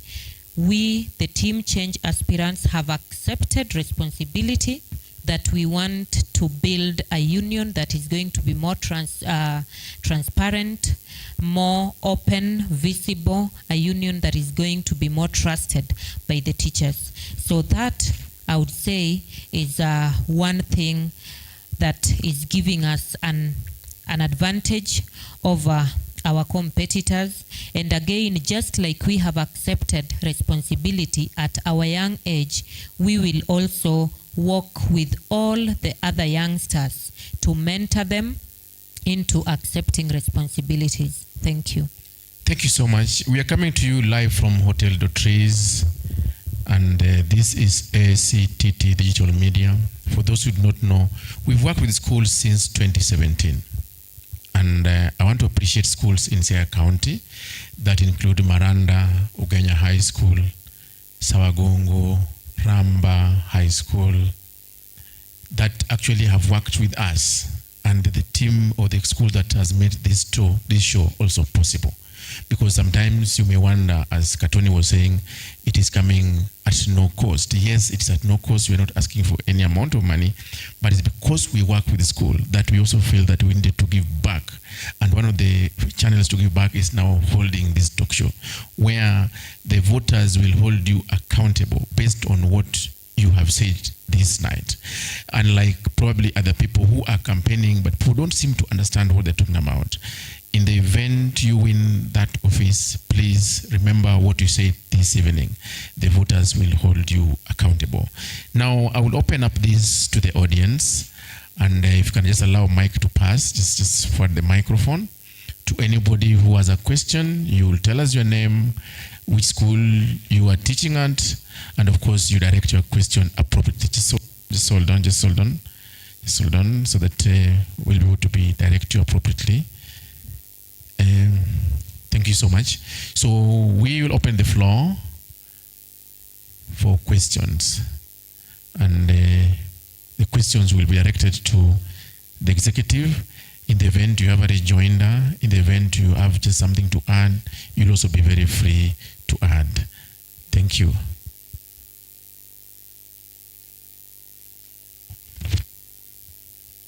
So thank you so much. You just say your name, the school you're teaching at, and of course you direct your question. Welcome.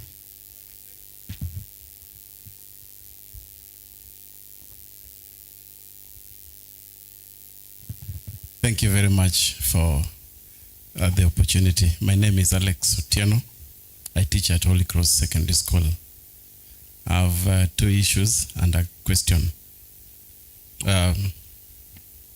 First of all, I'd like to say this, that Kuppet, when our national leaders became MPs, we were really hopeful that our issues would be discussed at the floor of the National Assembly, something which has not happened ever since.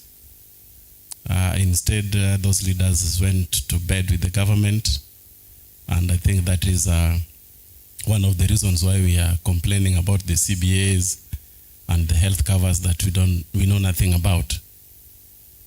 I don't know, but I was really thinking that because it's a matter of if, when you're elected in office, do you promise us that you will remain around to serve the teachers who elected you, or you're also going to run for the national offices in parliament or member of county assemblies, and you forget about the teachers who voted for you with a lot of hope. And number two, the issue of our health cover has formed part of this discussion this evening. And I wanted to ask this. Initially, we were in NHIF and on, and we were contributing to the two schemes. We were moved to SHA. So far, we don't know how much we are contributing. We would really like to know. And I would like to put this to you, that when you get to the office, kindly talk about this so that everybody should know the amount they are contributing to this service. So that when you are told that we are in SHA comprehensive, we really need to know that, is it worth what we are contributing? Because so far as a teacher, I don't know how much I'm contributing. So far. Lastly, I really wanted to say that I've listened to you, and I've listened carefully and keenly how you articulate the issues affecting the teachers. We are happy, and you have our support. And we wish you well for the remaining days in campaign, and we are sure that you are going to win, and we are hopeful that we'll serve the teachers. Thank you. Thank you. Thank you so much. The floor is open. Anybody can be able to answer his question directly. Thank you. I think to respond to that, I think the first question was on the leadership, whether we'll get to other political fora and fail to agitate for the teachers. One thing I have to say is that as teachers, we know the challenges that we have. And it is upon us to ensure we engage the leadership, even our elected leaders, to form an agenda of the teachers. As you have rightfully alluded, having our national officials in parliament was a step in the right direction. To have teacher-related bills tabled in the House to benefit the teachers. But I can confirm that we have never seen any teacher agenda, any bill tabled in parliament that has come to fruition to benefit our teachers. What we see are basically statements that do not make any sense to a teacher.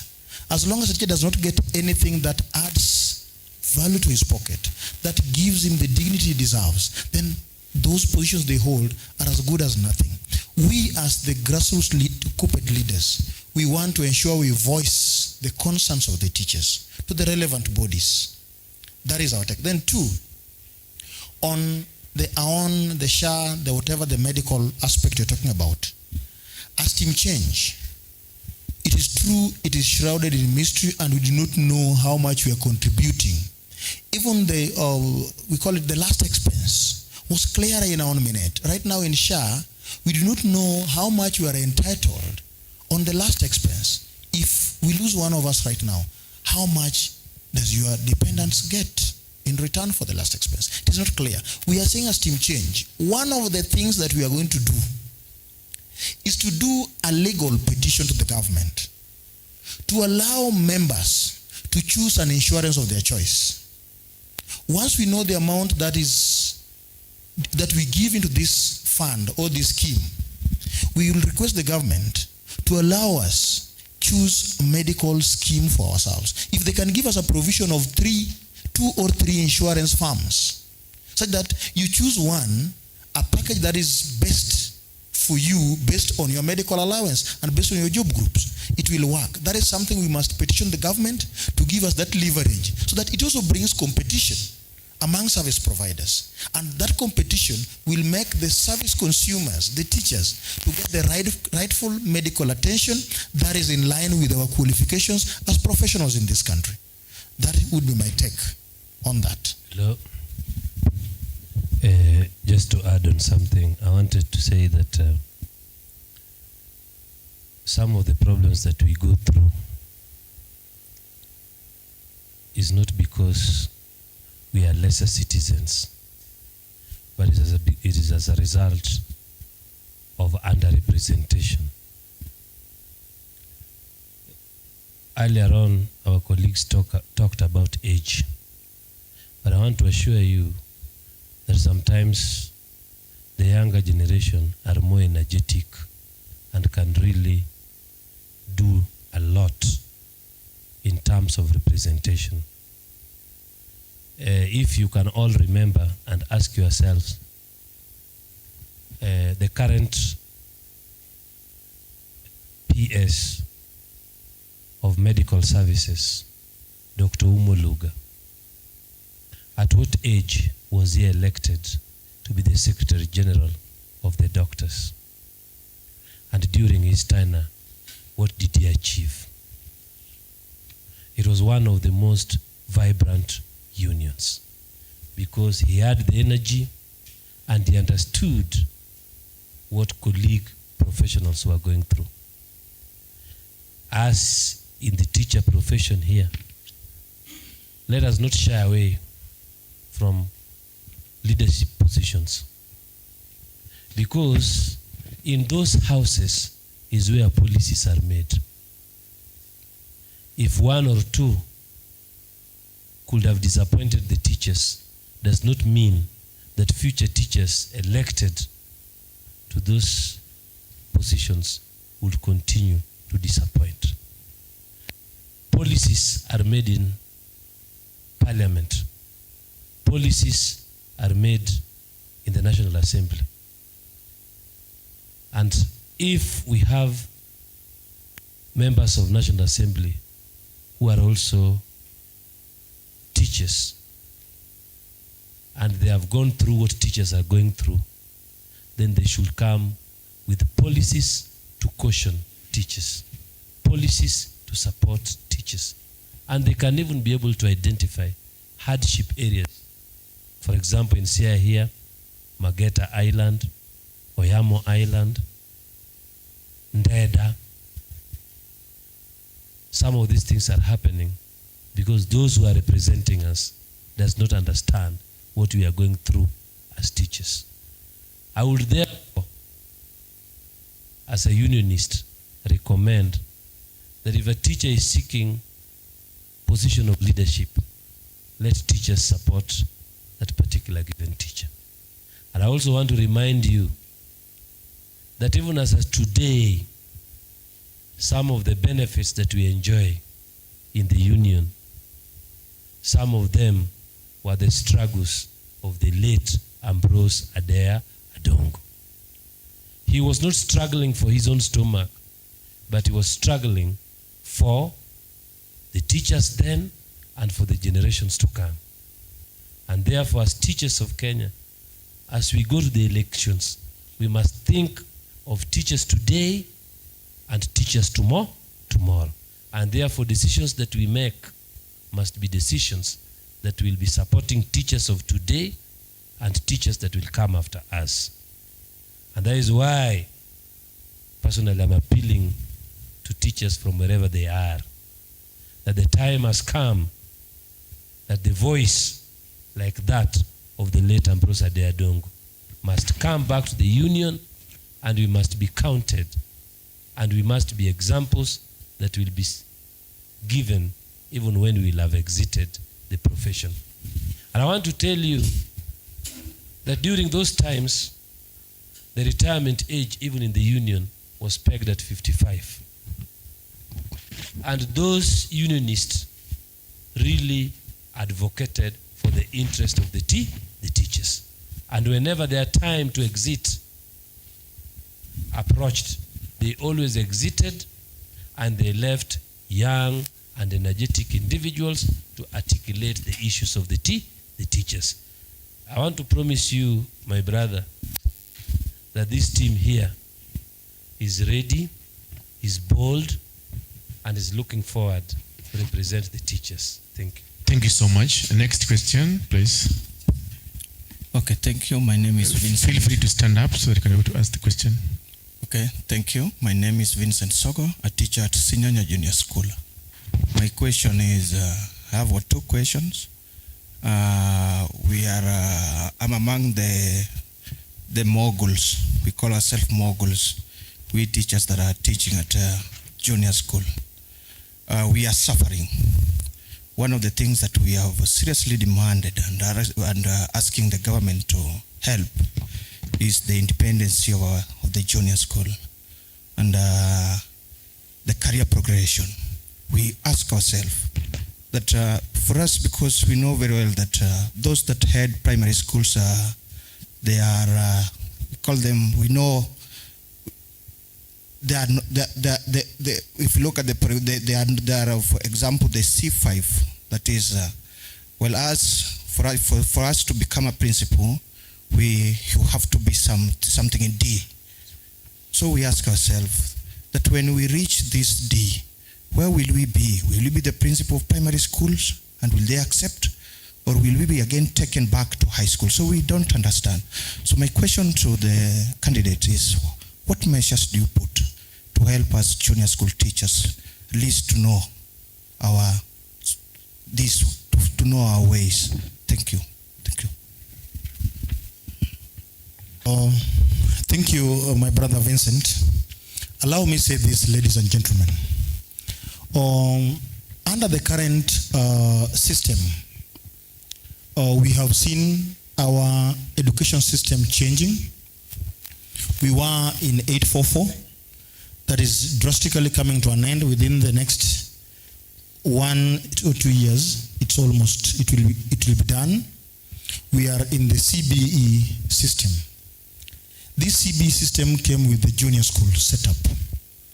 Our junior school setup is more of its curriculum design is basically secondary based, and that's why we call it junior secondary school. We find our colleagues, the maestros or the moguls, they have been domiciled in primary school, courtesy of a government policy. And you find that where they are, their professional training is not in line with the geographical location where they are, because where you are not in the right framework to support that implementation of that curriculum. Those of us who teach sciences, you need to be in an environment where you have labs, not just laboratories in terms of buildings, but well-equipped laboratories to support curriculum implementation on your subject area. That is not forthcoming. And we find now that the grade 10 have joined the senior school, you have actually brought us half-baked learners. Learners that you want to continue doing something in sciences, they don't have the basics. They could be having the theory, but they don't have the practical aspect. That hinders that implementation. So as Team Change, we have talked about the junior school autonomy. And we want to repeat, in no uncertain terms, we stand for the autonomy of the leagues, so that it becomes a standalone institution with its own management that is able to understand when you talk about a given implementation criteria, then you understand in your own setup what you're talking about. Right now, you have a HOI who is supposed to facilitate parts of the requirements for your curriculum implementation. This HOI does not understand anything along that line. They trained for 2 years in TTCs, and they trained in everything, and they are a jack of all trades but a master of none. Yet you are a master of 2 subjects. So you find this really hinders. I wouldn't mind really the geographical location, but I would look at the curriculum implementation side of it. You are not favored. And we are seeing in the next few years, we'll be channeling out more or less not fully baked Kenyans to serve this nation. Then 2, in terms of your curriculum, in terms of your career progression, the government is not clear. They have not come out clearly on how you are going to move in terms of progression, in terms of your job groups. We see you guys there, and with your qualification within the next, if you're employed today, within the next 3 years, you automatically move from a C2 job group to a C3 job group. After another 3 years, you are to move to the C4 job group. In your current setup, A C4 job group holder is supposed to be a HOI or a DHOI. In your professional qualification, if you are in senior school, at C4, you're basically a senior teacher. You're still not around to be there. So we are talking about the government should come out clearly and spell the career progression guidelines for our colleagues in junior school. Because we are seeing currently the government, Bwana Mike, they are pegging promotions based on age. How old are you? They don't look at your output. It doesn't really form the basis of promotions. They don't look at your professional qualifications. And I think that is going to work for the government well with our junior colleagues in primary schools, because a number of those primary colleagues are old enough. So it means they'll be getting promotions and our colleagues will be stagnating a guideline. And you know, in professional setups, you cannot delegate upwards. There's no way a C3 you start delegating duties to a C4 teacher in that environment. Professionally, it is not right. But now, with the powers given to the HOIs, you'll start hearing, oh, even subordination, within a short time, show cause letters, and we'll continue having our colleagues in problems. We are saying that our colleagues must stand alone, and the government must come out clear on how our colleagues will be moving in their job group setups. That is our message to that effect. Thank you so much. Maybe just to balance on the gender, a lady to ask the panelists a question, kindly.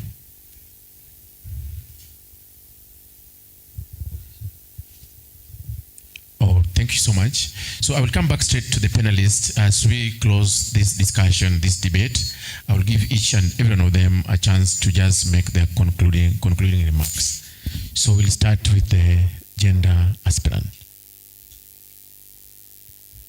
Very much once again.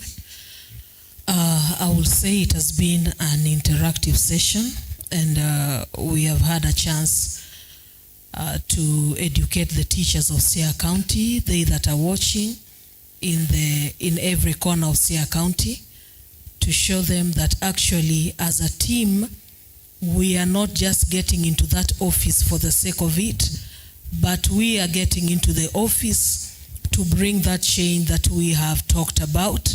And as we get into that office, we are talking about teachers first, and that is exactly what we will follow up. Put us to task and see us deliver every item that we have talked about. See us deliver our manifesto as it is, without excuses and without any other excuse attached to it. Thank you very much for listening in. We still continue to ask for your votes. Come February 7th, 2026. Consider this team, it is the team of choice that will put you as a teacher first and bring the union back to you. Thank you very much. So thanks so much. Katoni, it's your chance to give your closing remarks. Welcome. Thank you, Brother Mike Olwen. Allow me first to thank you in a special way for giving us this opportunity to have an engagement with our teachers, with the stakeholders in the education sector. Kudos, my brother, you are doing a good work, and we may not have enough to thank you, but just pray to God to give you more strength to continue enlightening Kenyans. Two, as I finish, I want to call upon all the teachers that our liberation begins with our mindset. We must see the need to bring the change.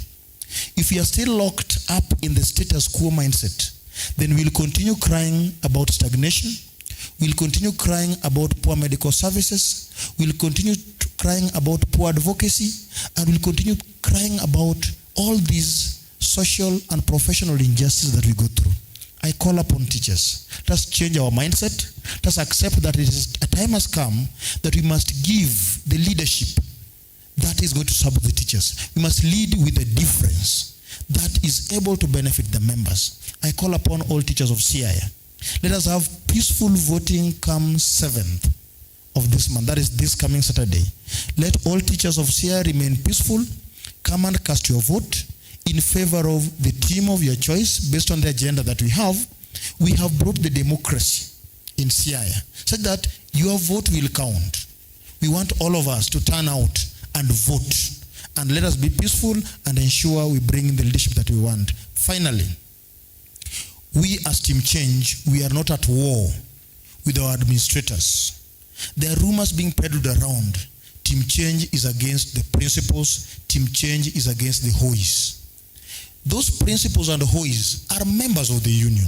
You get into any school, the number one contributor, the number one member of the union is the principal of that institution. So we want everybody who is a member to be treated as a member. I know our HOIs are suffering as well. They are under Kesha. Kesha is not an outfit to fight for the injustices that our principals go through. Kesha cannot fight for anything for the teachers, for the principals. It is basically an outfit that brings them together to share their experiences and challenges. Whenever they face the failure of capitation, whenever the government delays in releasing programs and releasing funds and capitation, right now we have challenges of books for the CBE, the grade 10. The principals are suffering. They are suffering on their own. Nobody's there to fight for them. As Team Change, we are saying the rightful body to fight for you is the union. But currently we have a union that sees your principles. We want to have a union that treats each and every contributor as a member. We call upon the principals. Let us come together, work together. As Team Change, we have brought on board the administrator's desk.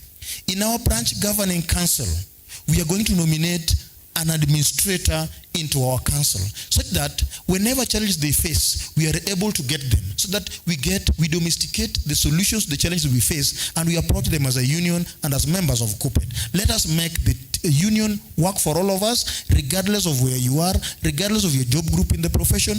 It must work for us. That's why we call upon all of us, Team Change, Team Change, Team Change. Kuppet power. Thank you. Thank you. I wish to join my colleagues in appreciating you, Bwana Mike, and ACTT TV for giving us this forum to interact with our teachers, to enlighten them, and most especially to remind them another time for what we intend to do for them when they give us the mandate. My parting shot to my colleagues from across the county is simple. Take a look at your pay slip. You are happy about it? If you're not, vote in change. Check in to any hospital. You can get services. If you can't get the proper services that you need, vote in Team Change. Look at the job group where you are. Are you comfortable with it? For how long have you been in that job group? If you are not comfortable, vote in Team Change. Remember the CBA, the increment that you received just a few months back. Were you happy with the coins that you received in the name of increment? If you're happy, well, status quo. If you're not happy with what you received, vote in Team Change. At the branch, look at the BBF management system. A BBF that gives you coins that cannot even buy a coffin. Are you happy with how our system is managed? Well, if you're not happy, you know where to cast your vote. I want to say that there are so many things that we are not happy about. Before campaigns began, ask yourself, Mwalimu, from wherever you are, before campaigns began, had you seen the office bearers in your school? Had they come to even say hi to you? If you had never seen them until campaigns began, vote in Team Change. That is going to be more visible to every teacher out there. Look at the welfare issues of the teachers. Have they been taken care of enough in the way that they should? If not, because they've not been, vote in Team Change. I want to say that we are not only promising, we are telling you what, when you give us the mandate, we shall do to you. And this, they say, social media, never forget. This will remain down on books. and you'll put us to account with every single word that we have said here. When you give us the mandate, we purpose to serve you. I purpose to serve you in the treasury docket through a more transparent, more accountable, a fair service, a timely service, an open service to all teachers of Siaya. Come out on the 7th. Our venue, as at now, still remains the Catholic Church, Holy Cross at Karapul. I want to say that come out, cast your vote. They say that bad leaders are elected by good people who do not vote. So I want to call upon all our teachers to come out on the 7th in their numbers and make their voices count. Vote in Dorothy Atieno Omilo in the position of Treasury for positive reforms.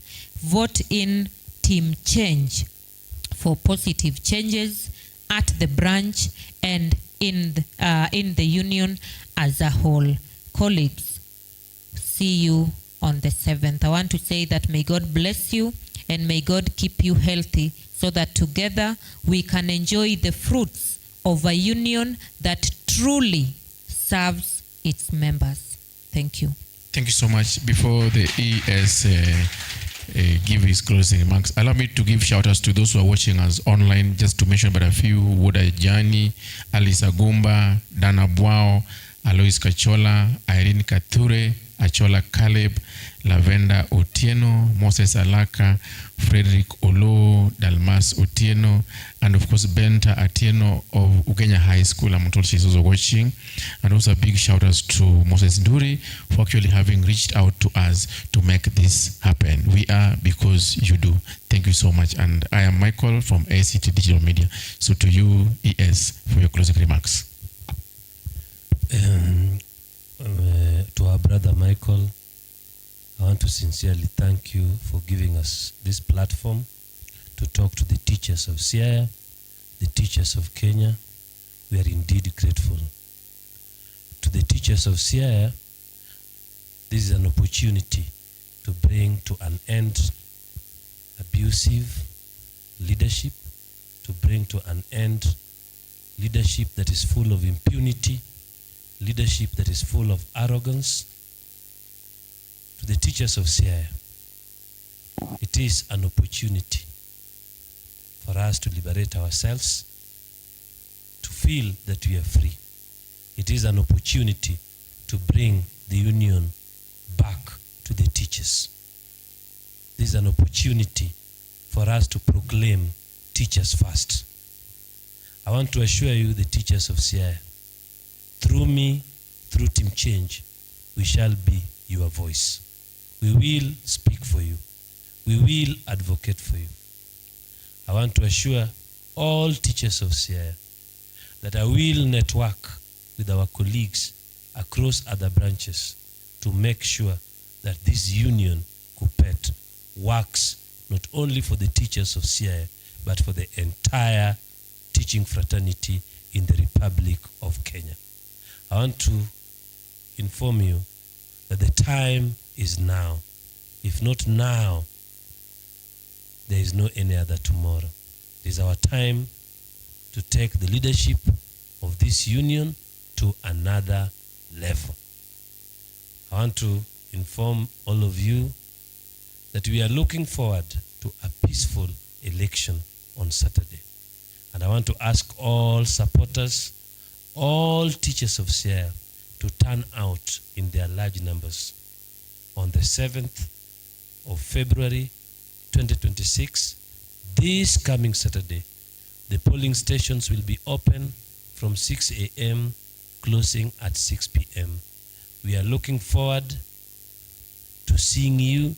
We are looking forward to having your vote, and we are asking all of you to cast your votes for me as the Executive Secretary of Siaya Branch, and to all aspirants in Team Change.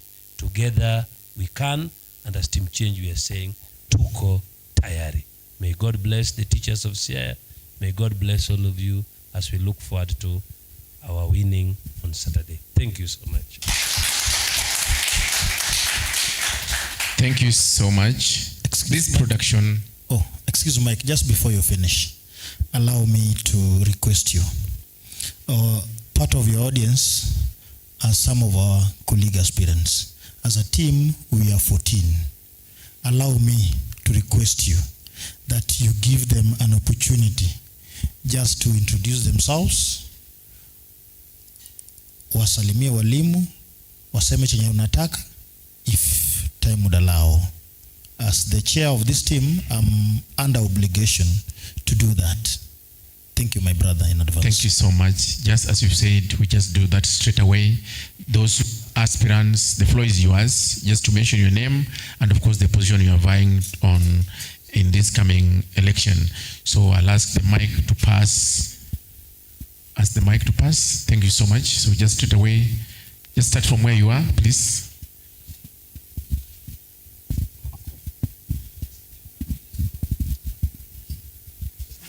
Good afternoon, colleagues. Good evening. I'm Ann Omeno, a teacher at Alor Girls High School in Gemwagai. I'm vying for the position of Assistant Secretary Gender 1. Kindly, teachers of Siaya, let us come out, vote so that our voice may be heard.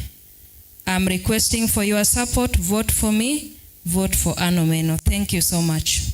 Pass the mic to next. Thank you. Good evening. I'm Moses Nduri, a lecturer at Bondo TTC, a candidate for the position of Vice Chairman.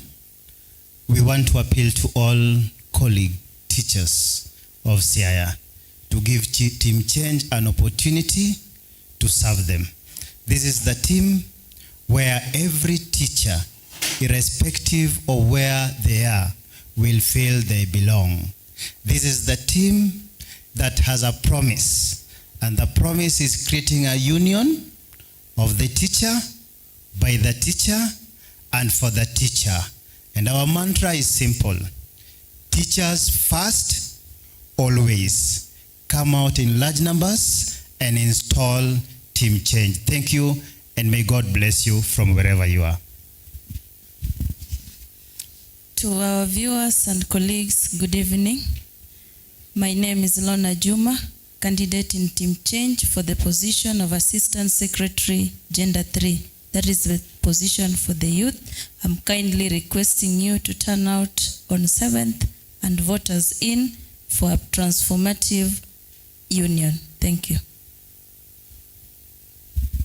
Thank you so much. My name is Dan Abuao Owiro, a lecturer at Ugenya Teachers Training College, going for the position of Secretary Tertiary.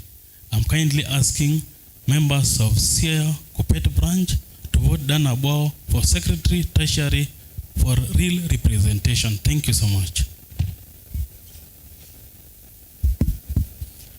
Thank you very much. My name is Jecton Akoth. I'm a teacher at Chianda High School, and I'm going for the position of Assistant Treasurer. In the Treasury, accountability and transparency will be our daily food. We ask you, teachers of Siaya, to come out in large numbers and support Team Change. Thank you very much. Good evening, teachers. Good evening. I'm Stephen Samba from Nyasidi Junior School, Gemwagai, a candidate for the position of Secretary Junior. Please, teachers of Siaya, this is the best opportunity for us to redeem and reclaim our union. Let's have a union for all. Vote Team Change, vote for better teacher representation. Thank you. Good evening, everyone. I'm Kira Collins Odhiambo. I teach in Game Yala Sub-County, Yala Township Junior School. I'm a candidate Secretary Gender 2 to represent those colleagues of us who are able differently. Surely, leadership is all about representation. Vote Kira Collins Odhiambo so that we may feel part and parcel of the union. Thank you. Good evening, teachers of Siaya. This is Nicholas Osir, a teacher at Senator Obama Secondary School. Under Team Change, I'm a candidate for the position of organizing secretary. I would appeal and ask you humbly to vote for Nicholas Osir for the position of organizing secretary for effective and efficient leadership, and vote Team Change because we place teachers first. Thank you very much. Thank you. Allow me to present this of two of our colleagues. Our brother Charles Gare was with us. I think he's left for a family engagement. Charles Gare is a teacher at Ramba High School. Is a candidate for the position of Secretary Secondary, that is the teacher's lawyer. Also receive apologies of our brother Teddy Omondi, the Assistant Executive Secretary. Teddy Omondi is a teacher at Ogenya High School. He was not able to be with us because he had got other professional engagement at work, so he's not been able to be with us. Thank you so much, teachers of Siaya. We call upon you, vote for us. Vote for Odongo Katoni John as the chairman of the Change, and let us transform the union to work for the teachers. Thank you so much, and thank you, ACTT Digital Media, for the good work that you're doing. Thank you. Thank you so much. And this production was brought to you by ACTT Digital Media. We actually broadcast online, and we work particularly in the education sector. Until next time, my name is Michael. Thank you very much, my panelists. Thank you so much, and my teachers. Thank you so much, and may God bless you. Dear Chief and Senior Principals, would you like to document the story of your school as you showcase the CBE implementation after the grade 10 admission? Get your story told like never before. ACTT Digital Media introduces the efficient production of school magazines, the ultimate platform for Kenyan principals, schools, to showcase their talents, achievements, and creativity. From stunning photos to curated videos that market the school and captivating big stories, we bring your school's processes and journey to life. Whether it's highlighting principals' milestones, students' achievements, showcasing sports triumphs, or sharing club activities, ACTT Digital Media ensures your 2026 Schools magazine is a reflection of its true spirit. Capture the essence of your school with our experts, who will work with their chief editors to curate contents, design engaging layouts, and deliver a magazine that will make your school proud. Our experienced editors will help you tell your story in a way that resonates with the Ministry of Education, TSC, students, parents, alumni, and the community. Stand out from the rest with a professionally produced magazine that tells your school story in a unique way. Plus, working with us gets you a media coverage for one of your major events, including your school's contents in our robust social media platforms. At ACTT Digital Media, we are passionate about telling Kenyan school stories that inspire. Join the movement, partner with us today, and let's create a magazine that will be treasured for years to come. Working with us gets you featured in our maiden publication, Education Review. For more info, contact ACTT Digital Media on call or WhatsApp 0722 123015 or visit us on social media platform.